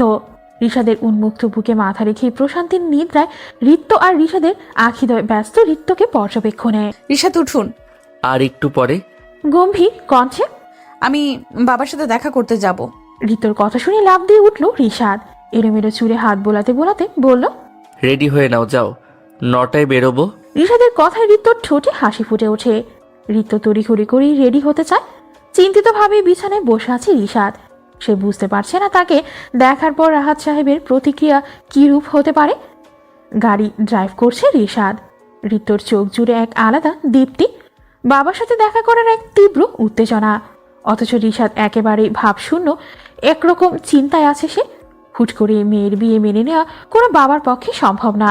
হসপিটালের সামনে এসে গাড়ি থামালো ঋষাদ। গাড়ি থামাতে ঋত্য দৌড়ে ভেতরে ঝুঁকলো। ঋষাদ গাড়ি পার্ক করছে। বাবা, রিক্ত মা, এসেছি। তুই বিয়ে করে বাবাকে ভুলে গেলি? না বাবা। আয় বস। জামাই কোথায়? ওই তো বাবা আসছে। দরজার দিকে তাকাতেই বড়সড় একটা ঝটকা খেলেন রাহাত আহমেদ। এই যে ঋষাদ! মুখের হাসি মিলিয়ে গেল তার। ঋষাদ এসে মাথা নিচু করে দাঁড়ালো রাহাত আহমেদের সামনে। ঋষাদ এখানে কি করছে? আঙ্কেল, আমি তোমাকে প্রশ্ন করিনি, আমি আমার মেয়েকে প্রশ্ন করেছি যে ঋষাদ এখানে কি করছে। বাবা, বলবি তুই? বাবা, ঋষাদই আমার বর, আমি ভালোবাসি ঋষাদকে। যদি বাবাকে ভালোবাসিস এক্ষুনি ওই ছেলের সাথে সমস্ত সম্পর্ক শেষ করবি। বাবা, আমি ভালোবাসি ঋষাদকে, ওকে ছাড়া আমি বাঁচতে পারবো না। বাবাকে ছাড়া বাঁচতে পারবি তুই? জানিস আমাদের সমস্ত সম্পত্তি ওই ঋষাদ কেড়ে নিয়েছে। আমার হার্ট অ্যাটাকের জন্য ওই দায়ী। এত সব জেনেও ওকে ভালোবাসিস তুই? কিন্তু বাবা, প্রথমে ভুলটা আমরা করেছি, ঋষাদকে ধোকা দিয়েছি। ওর বাবা মার মৃত্যুর জন্য আমরা দায়ী। এত কিছু জেনেও ও যদি আমাকে ভালোবাসতে পারে তাহলে আমি কেন পারবো না? তুই ওই ছেলেটার জন্য আমার সাথে তর্ক করছিস? বাবা, ওই ছেলেটা আমার স্বামী, আমার সমস্ত অপরাধ মাফ করে আমাকে আপন করেছে সে। রিক্ত! হঠাৎ বুকের বাম পাশে হাত দিয়ে বসে পড়লেন রাহাত আহমেদ। ঋত্য দৌড়ে গিয়ে তাকে ধরতে নিলেই তিনি নিজেকে ছাড়িয়ে নিলেন। নার্সরা এসে রাহাত আহমেদকে বেডে বসালেন, ডক্টরকে ডাকলেন। আপনারা প্লিজ বাইরে যান, আমি পেশেন্টকে দেখছি। ওকে ডক্টর। ঋষাদ আর ঋত্য বাইরে এসে দাঁড়ালো। ঋত্য কেঁদে ভাসিয়ে ফেলছে। জীবনের সূচনাতেই বাবার অভিশাপ নিয়ে কিভাবে জীবন শুরু করবে সে। ঋত্যর চোখ বেয়ে অশ্রু ঝরছে। ঋষাদ কিছুই বলতে পারছে না। ভুল তারও ছিল। প্রতিশোধের নেশায় অনেক নিচে নেমে গেছে সে।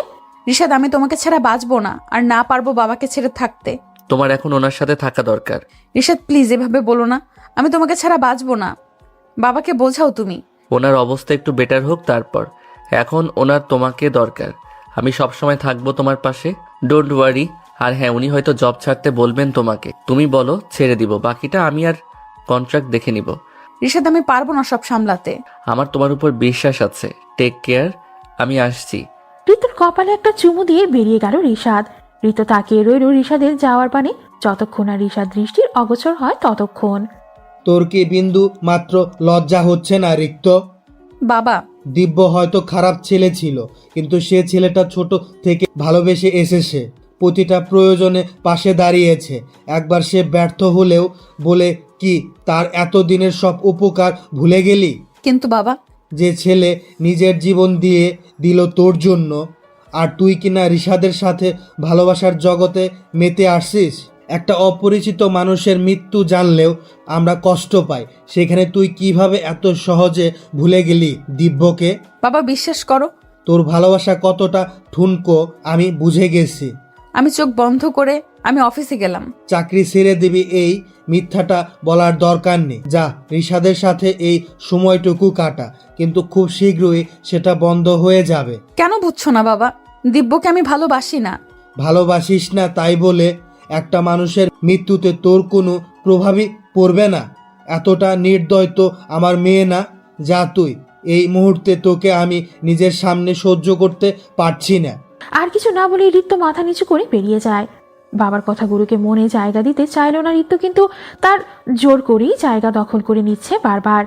দিব্যর রক্তাক্ত চেহারা আর শেষ আকুতিটা ঋত্যর বুকে এক সূক্ষ্ম ব্যথা সৃষ্টি করেছে, যা ক্রমাগত চক্রবৃদ্ধি হারে বেড়েই চলেছে। চোখ বুঝলে ঋত্য দিব্যর চেহারা দেখতে পাচ্ছে, কানে বাজছে দিব্যর আকুতি। অফিসে আসার পর থেকেই দরজার দিকে তাকিয়ে আছে ঋষাদ। ঋত্যর অনুপস্থিতি তার কাছে ততটা কষ্টকর যতটা শরীরের একটা অংশ শরীর থেকে আলাদা হওয়ার। ঋষাদ দরজার দিকে তাকিয়ে আছে। অবশেষে ঋত্য ঢুকলো। ঋত্যকে দেখে উঠে আসতো ঋষাদ। ঋষাদকে দেখেও যেন দেখলো না ঋত্য, সম্পূর্ণ উপেক্ষা করে নিজের ডেস্কে বসলো। ঋত্যর এমন আচরণে ভিমরি খাওয়ার উপক্রম ঋষাদের। মেয়েটা এভাবে তাকে অবহেলা করে যেতে পারো কিভাবে? চিন্তায় কপাল বেয়ে ঘাম ছড়ছে ঋষাদের। ঋষাদ ঋত্যকে নিজের কেবিনে ডাকলো। অনিচ্ছা সত্ত্বেও গেল ঋত্য। কি হয়েছে রিক্ত? এমন করছো কেন তুমি? আমার কিছু হয়নি ঋষাদ, আমি একা থাকতে চাই কিছুটা সময়। একা থাকতে চাও মানে কি রিক্ত? আমি চাইলেও অধিকার খাটিয়ে তোমাকে নিজের কাছে এনে রাখতে পারি, কিন্তু তোমার বাবার তোমাকে প্রয়োজন। এটা আমার বাধ্যবাধকতা না, আমার মানবিকতা। তুমি স্ত্রী আমার, তোমার মনের সকল কথা জানার অধিকার অবশ্যই আছে আমার। ঋষাদ প্লিজ আমাকে একটু সময় দাও নিজেকে ঠিক করার। তুমি কবে ভুল ছিলে রিক্ত? আমি বরাবরই ভুল ছিলাম ঋষাদ। দিব্যকে ভালোবাসা আমার ভুল ছিল, ওকে ভুলে তোমাকে বিয়ে করাটা আমার ভুল ছিল, দিব্যকে মৃত্যুর দিকে ঠেলে দেওয়া আমার ভুল ছিল, আর সব ভুলে তোমার প্রেমে মত্ত হওয়াটাও আমার ভুল ছিল। ন্যূনতম মানবিকতা নেই আমার মাঝে। এসব কেন বলছো রিক্ত? কি হয়েছে তোমার? ঋত্য আর কিছু না বলেই রেজিগনেশন লেটার ঋষাদের হাতে ধরিয়ে দেয় ঋত্য।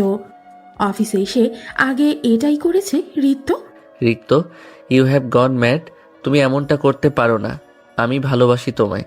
এতটা ঠুনকো কি করে হতে পারে তোমার ভালোবাসা? হ্যাঁ, আমার ভালোবাসা ঠুনকো। আমি কাউকে ভালোবাসার যোগ্যই না, আমি শুধু ঘৃণার যোগ্য। কারোর ভালোবাসা পাওয়ার যোগ্যতা আমার নেই। আমাকে ভালোবেসে থাকলে প্লিজ সাইন করে দিও লেটারটাতে। ও, ভালো কথাই শুনবে না? Okay fine. মিসেস রিক্ত রিশাদ আফসান, আপনার 1 ইয়ার কন্ট্রাক্ট শেষ হওয়ার আগে আপনি অফিস থেকে রিজাইন করতে পারবেন না। Rishad, call me sir. Sir please try to understand. অবশ্যই আমি বুঝবো। আপনি কন্ট্রাক্ট অনুযায়ী যদি 10 লাখ টাকা একদিনে পে করতে পারেন, ইউ উইল বি ফ্রি। জোর করে অফিসে আটকে রাখতে পারবেন, কিন্তু ভালোবাসা কখনোই পাবেন না। এটা অফিস মিসেস রিক্ত।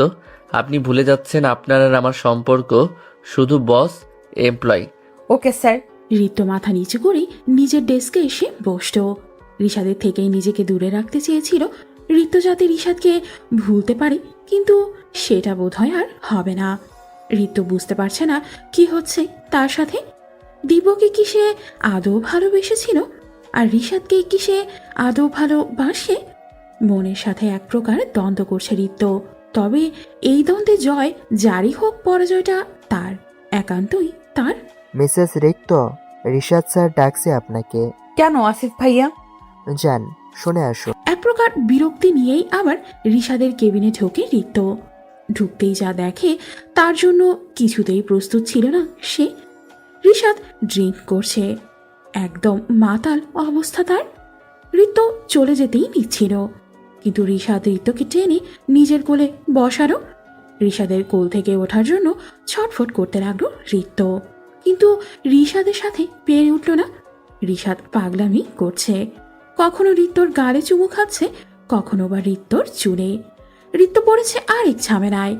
ঋষাদের কাছে সেও থাকতে চায়, কিন্তু বাবার কথা মনে হতেই হাত শক্ত হয়ে আসে ঋত্যর। জোরে সোরে ঋষাদকে ধাক্কা দিয়ে উঠে বসে সে। ঋত্য কেবিন থেকে বেরোতে যাবে তার আগে ঋষাদ ঋত্যকে দেয়ালের সাথে চেপে ধরে। ঋত্যকে নিজের দুবাহুর মাঝে বন্দি করে নেয়।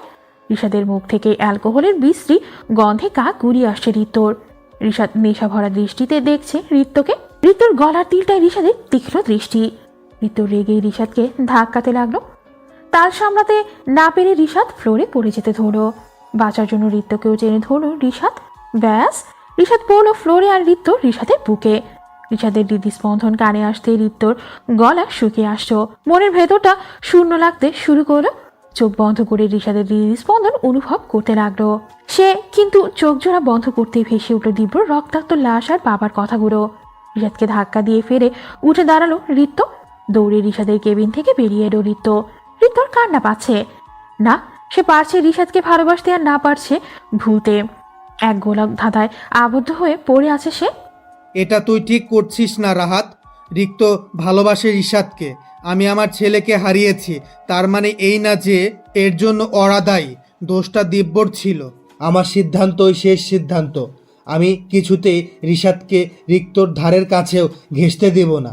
ঋষাদ আমার এত খারাপ অবস্থা করেছে, তা তুই বলছিস ওকে মাফ করে দিতে?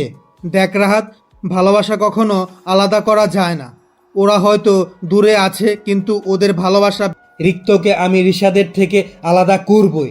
যাই হয়ে যাক না কেন, রিক্ত কখনো রিশাদের হতে পারে না। রিক্ত আমার মেয়ে, আমার শত্রুর সাথে ওকে আমি মেনে নিতে পারবো না। শত্রুতা এই মন গড়া খেলায় একটা জীবন নষ্ট হয়েছে, তুই আরেক জোড়া জীবন নষ্ট করতে চাইছিস? বিধান, তুই এত সহজে রিশাদকে মাপ কিভাবে করে দিলি? ওহ, বুঝেছি, সম্পত্তি তো তুই হারাসনি, হারিয়েছি আমি, তাই আমার কষ্ট তুই বুঝবি না। টাকা সম্পত্তি কখনোই তোকে সুখ দিতে পারবে না রাহাত। খুব শীঘ্রই আমি সমস্ত সম্পত্তি ইতিমখানায় দান করে আল্লাহর ইবাদতে ডুবতে যাচ্ছি। তুই বেশি বলছিস বিধান, টাকা থাকলে সব হয়। আজ টাকা আছে বলে তুই এসব বলতে পারছিস। রাহাত আহমেদের সাথে আর কথা না বাড়িয়ে ফোন কেটে দিলেন বিধান মাহমুদ। অতঃপর দেওয়ালে ঝুলে থাকা দিব্যর ছবির দিকে তাকিয়ে দীর্ঘশ্বাস ফেললেন। 1 মাস পেরিয়ে গেছে। এই 1 মাসে রিশাদ 1 সেকেন্ডের জন্য ঋতুকে একা থাকতে দেয়নি। সবসময় ঋতুর কাছে আসার চেষ্টা করেছে, ঋতুকে ভালোবাসার চেষ্টা করেছে। ঋতুও আজকাল অনুভব করে রিশাদের ভালোবাসা। তবে দিব্য নামক সংশয়টা যে তার মন থেকে কিছুতেই যাচ্ছে না। রিশাদের ডাক পড়তেই মুচকি হাসত ঋতু। রিশাদের কাজই হলো কেবিনে ঢুকে ঋতুকে ডাকা। ঋতু কেবিনে ঢুকতেই চমকে উঠল। ঋষাদ তার প্রিয় বিরিয়ানি প্লেটে সাজিয়ে বসে আছে। তার মানে ঋষাদ এখনো তার ছোটবেলার পছন্দগুলো মনে রেখেছে। ঠোঁটের কোণে হাসি ফুটে ওঠে ঋতুর। লজ্জা মাখা চোখে ঋষাদের দিকে এগোয় ঋতু। তো কেমন হলো সারপ্রাইজ? খেয়ে বলুন। আপনি যখন করেছেন ভালোই হবে। খেয়ে বলো তাড়াতাড়ি। ঋতু প্লেটের কাছে এগোতেই লেবুর তীব্র ঘ্রাণ নাকে আসে তার। সাথে সাথে গা গুলিয়ে ওঠে ঋতুর। ঋষাদ বুঝতে পারে না হঠাৎ ঋতুর কি হলো। এখানে লেবু দিয়েছো তুমি? হ্যাঁ, কেন? তোমার তো লেবু বেশ পছন্দ। আমার সহ্য হচ্ছে না লেবুর গন্ধ। আর কিছু না বলে ওয়াশরুমের দিকে দৌড় দিল ঋতু। ঋষাদ চিন্তিত হয়ে পড়ল। যে মেয়েটা লেবু ছাড়া খাবারই খায় না, তার কেন লেবুর গন্ধ সহ্য হবে না? ঋতু ওয়াশরুমে ঢুকেই বেসিন ছেড়ে দিয়ে বমি করল কিছুক্ষণ। সকালে খালি পেটে অফিসে এসেছিল, এখন মনে হচ্ছে পেটের সবকিছু বের হয়ে আসবে। অনেক কষ্টে নিজেকে সামলিয়ে চোখে মুখে পানি দিল ঋতু। ঋতু ওয়াশরুম থেকে বের হতেই ঋষাদ দৌড়ে গিয়ে ঋতুর বুকে মিশিয়ে নিল। ঋষাদের চোখ মুখ লাল হয়ে গেছে, চিন্তায় কপালে ভাঁজ পড়ে গেছে। কি হয়েছে তোমার? অসুস্থ থাকলে বলবে তো। জানি না, হঠাৎ গা গুলিয়ে আসলো, এমন কেন হলো বুঝলাম না। তুমি এক্ষুনি চলো ডক্টরের কাছে। না থাক, তোমার যাওয়ার দরকার নেই, আমি ডক্টরকে এখানে ডেকে নিচ্ছি, উনি এসে তোমার চেক আপ করে যাবেন। না ঋষাদ, তার প্রয়োজন নেই, আমি যাওয়ার সময় ডক্টর দেখিয়ে যাব। You need rest. চলো তোমাকে ডক্টর দেখিয়ে বাসায় পৌঁছে দিয়ে আসি।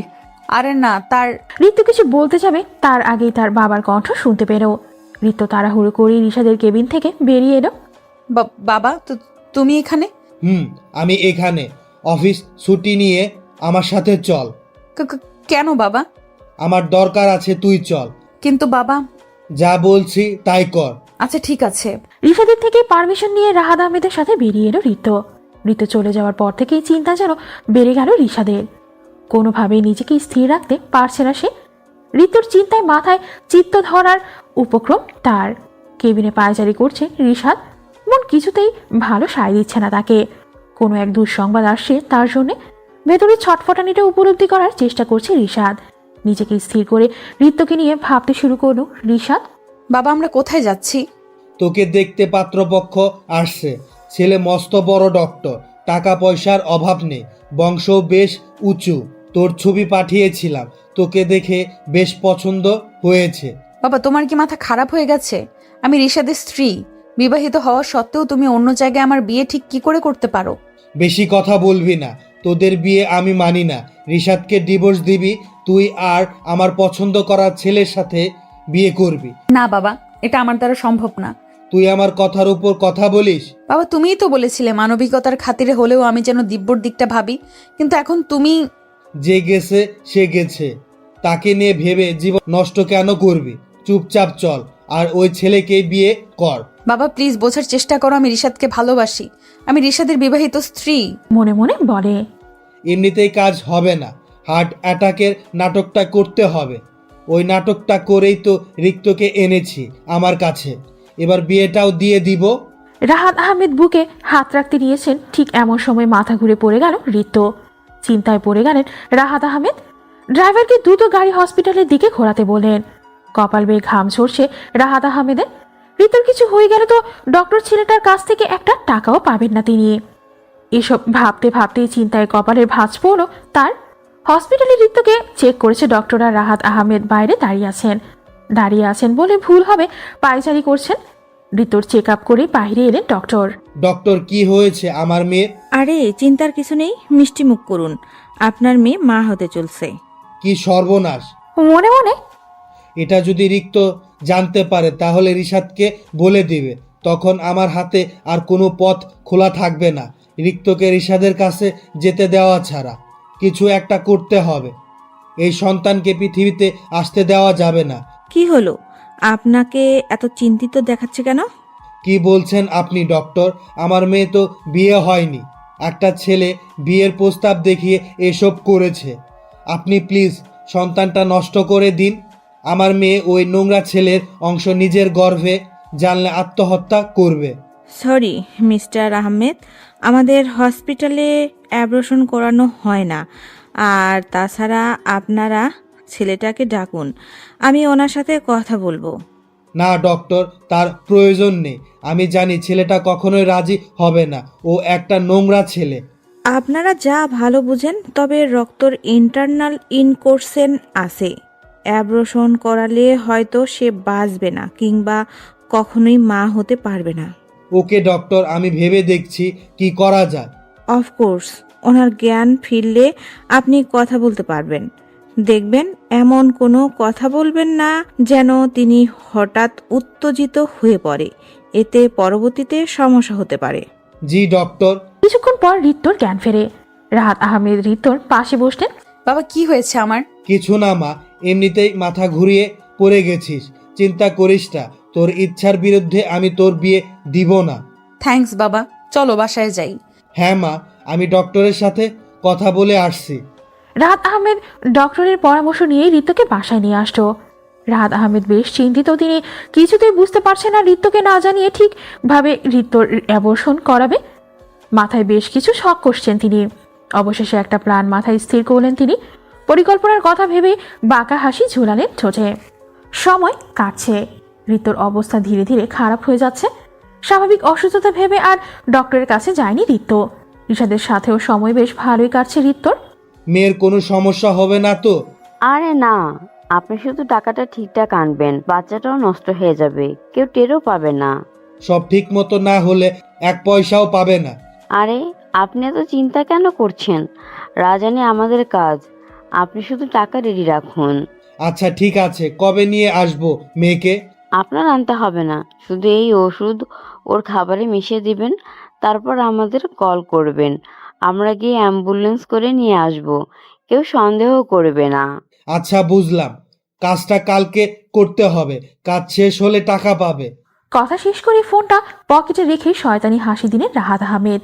অবশেষে তার পরিকল্পনা বাস্তবায়িত হতে যাচ্ছে। ঋতুর জীবন থেকে রিশাদের অংশকে চিরতরে মুছে দিতে চলেছেন তিনি। ঘৃণা জিনিসটা বড্ড ভয়ানক। ভালোবাসা না থাকলেও জীবনটা জীবনের মতোই চলে, কিন্তু ঘৃণার শিকার হলে জীবনটা বেঁচে থেকেও লাশের মতো করে বাঁচতে হয়। রিশাদের প্রতি রাহাত আহমেদের একটা অকারণ ঘৃণাই 3টা জীবনের নষ্টের পথে পা বাড়িয়েছে। সস্তা ক্লিনিকের নোংরা একটা বেডেই অজ্ঞান হয়ে পড়ে আছে ঋতু। আশেপাশে বেশ কজন ওয়ার্ড বয় আর মাস্কের আড়ালে থাকা একজন ডক্টর। ঋতু বেঘরে ঘুমাচ্ছে কড়া ডোজের মেডিসিনের প্রভাবে। তার সাথে কি হতে চলেছে সে সম্পর্কে বিন্দুমাত্র অবগত নয় সে। ক্লিনিকের রুমের বাইরে একটা বেঞ্চে বসে আছে রাহাত আহমেদ। কপাল বেয়ে ঘাম ঝরছে তার। উদ্দেশ্য আর চিন্তা একটাই, বাচ্চাটার মৃত্যু আর ঋতুর সুস্থতা। সকাল থেকে মনটা বিষণ্ণ রিশাদের। ঋতু অফিসে না আসায় কপালের ভাঁজগুলো যেন আরো বেড়ে গেল। এক অজানা আতঙ্ক ক্রমশ গ্রাস করে চলেছে তাকে। রিশাদ কিছুতেই নিজেকে এই আতঙ্কের বেড়াজাল থেকে বের করতে পারছে না। নিজেকে স্থির করে অফিস থেকে বের হলো রিশাদ। ঋতুর বাড়িতে এসে দাঁড়ালো রিশাদের গাড়ি থেকে নেমে রিশাদ। হ্যালো দীপ, একটা হেল্প কর। একটা নাম্বার সেন্ড করছি, নাম্বারটা ট্র্যাক করে লোকেশন জানা ইমিডিয়েটলি। আরে ভাই রিল্যাক্স, কি হয়েছে বলবেন তো? এতদিন পর ফোন করলেন, তাও এত টেনশনে? ভাই আমি সব বলবো তোকে, বাট এখন আমি যা বলছি তাই কর। আচ্ছা আপনি নাম্বার সেন্ড করেন। রিশাদ দীপকে ঋতুর নাম্বার সেন্ড করলো। কিছুক্ষণের মধ্যেই দীপ ঋতুর লোকেশন ট্র্যাক করে রিশাদকে জানিয়ে দিল। অপারেশন থিয়েটারে লালবাতির আড়ালে চলছে এক অনাগত জীবন নষ্টের প্রচেষ্টা। অজ্ঞান ঋতুর গর্ভের সন্তান নষ্টের প্রচেষ্টা চলছে। বাইরে রাহাত আহমেদ চিন্তিত হয়ে দাঁড়িয়ে আছেন। ঋত্য তার কাছে এখন একটা পণ্য মাত্র, আর তার অনাগত সন্তান পণ্যে লাগা দাগ। লোক কতটা বেড়ে গেলে নিজের সন্তানকে বাজারের পণ্যের ন্যায় ভাবা যায় তা বোঝা দরকার। এতটা লোভ, এর পরিণতি কি আদৌ ভালো? নিশ্চয়ই না, কারণ সকল কুকর্মের একটা পরিণতি থাকে। এই পরিণতি প্রতিশোধ নয়, এটা হলো নিয়তির প্রতিদান। তুমি যা করবে তাই তুমি ফিরে পাবে। হতে পারে সুখটা ক্ষণিকের, তবে তবে দুঃখটা আজন্মই রয়ে যাবে। বিন্দুমাত্র কৃতিত্ববোধ কাজ করছে না রাহাত আহমেদের মধ্যে। চিন্তায় ক্রমশ মুখ শুকিয়ে আসছে তার। হঠাৎ ফোনটা বেজে উঠতেই চমকে তাকালেন তিনি। এই বুঝি রিশাদ এরও? ফোন হাতে নিয়ে আশ্বস্ত হলেন রাহাত আহমেদ। না, এটা তো সেই ডক্টর পাত্রের ফোন। কি জানি নাম নাম মনে করার চেষ্টা করলেন তিনি। মস্তিষ্কে অসম্ভব জোর দিয়ে তিনি মনে করলেন সম্ভবত ছেলেটার নাম আদিল। গলা পরিষ্কার করে নিয়ে এই ফোনটা তুললেন তিনি। হ্যাঁ বাবা, আদিল বলো।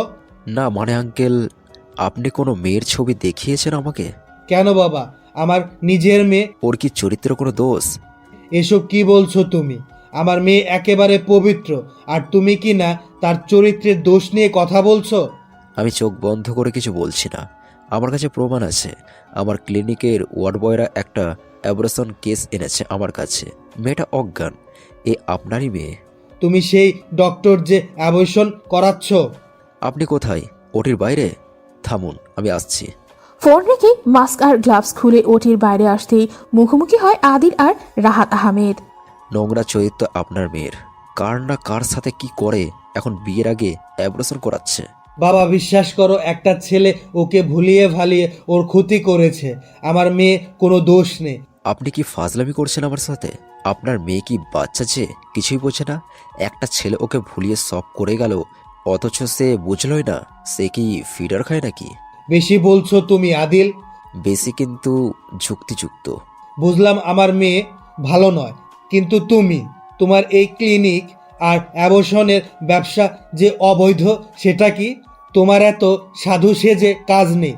আমার কাজ নিয়ে কথা বলার রাইট আপনার নেই। সোজা হিসাব, রিক্তর অ্যাবর্শন যেহেতু হয়ে গেছে, তুমি ওকে বিয়ে করে নাও। নয়তো কি? তোমার এই অবৈধ কাজের কমপ্লেন পুলিশের কাছে যাবে। ব্ল্যাকমেল করছেন আমাকে? যা ভাবার ভেবে নাও, রিক্তকে বিয়ে তোমার করতেই হবে। কতটা লোভ আপনার! লোভে না, প্রতিশোধে। সেসব তুমি বুঝবে না। তোমার কাজ এখনই রিক্তকে বিয়ে করা। রিক্ত শুধুই রিশাদের। পেছন থেকে আসা শব্দটা শুনে পেছনে তাকালো রাহাত আহমেদ। পেছনে তাকাতেই রিশাদকে দেখে হাত থেকে ফোনটা পড়ে গেল রাহাত আহমেদের। রিশাদের চোখ দিয়ে ঝরা আগুন স্পষ্ট বলে দিচ্ছে রাহাত আহমেদের বলা প্রতিটা কথা শুনেছে সে। হাত শক্ত হয়ে আছে রিশাদের। রাগে কপালের রগ ফুলে উঠেছে। চারিদিকে ক্রমাগত ঝড়ো হাওয়া সৃষ্টি হচ্ছে। অদ্ভুত ভয়ানক এক ঝড়ের পূর্বাভাস পাওয়া যাচ্ছে প্রকৃতিতে ও রিশাদের মাঝেও। আপনার সমস্ত ভুল মাফ করেছিলাম রাহাত আহমেদ, কিন্তু আমার অনাগত সন্তানের জীবন নষ্ট করে যে অপরাধ আপনি করেছেন তার কোনো ক্ষমা হয় না। রিক্ত কোথায়? রিশাদ, আমি বলেছি রিক্ত কোথায়? আমার প্রশ্নের উত্তর দিন। এর বাইরে একটা এক্সট্রা কথাও না। রিক্ত কোথায়? ওটিতে। রাহাত আহমেদের কথা শেষ না হতেই রিশাদ ওটির দিকে পা বাড়ালো। ওটিতে রিক্তকে আলতোভাবে ডাকলো। রিশাদ ঘুমের ঘোর ওষুধের ডোজ তখন প্রায় নিঃশেষ। ধীরে ধীরে চোখ খুলে সামনে তাকাতেই রিশাদকে দেখে রিশাদের বুকে ঝাঁপিয়ে পড়ল রিক্ত। রিশাদ, আমি এখানে কেন? কি হয়েছে আমার? কিচ্ছু হয়নি তোমার, তুমি একদম ঠিক আছো। এসো আমার সাথে। কোথায়? এসো তো। ঋতু স্ট্রেচার থেকে উঠতে গেলে পা পিছলে যায়। রিশাদ ঋতুকে কোলে তুলে নিল। আলতো হাতে রিশাদের গলা জড়িয়ে ধরল ঋতু। ঋতুকে কোলে নিয়ে বাইরে এসে দাঁড়ালো রিশাদ। রাগ চেপে গম্ভীর কণ্ঠে বলল, মিস্টার রাহাত আহমেদ, ভুলেও ভাববেন না আমার সন্তান হত্যার জন্য আপনি মাফ পাবেন। আইন অনুযায়ী আপনাকে সর্বোচ্চ শাস্তি দেওয়ার ব্যবস্থা করব আমি। রিশাদ, মাফ করে দাও আমাকে। না বাবা, তুমি একটাবার আমার কথাও ভাবলে না। আমার গর্ভের সন্তান কেড়ে নিলে তুমি। কথাটা বলতে বলতেই চোখ বেয়ে অশ্রু গড়াতে লাগলো ঋতুর। রাহাত আহমেদের বুকে চিনচিন ব্যথা করছে। অনুশোচনার অগ্নিতে পুড়ছেন তিনি।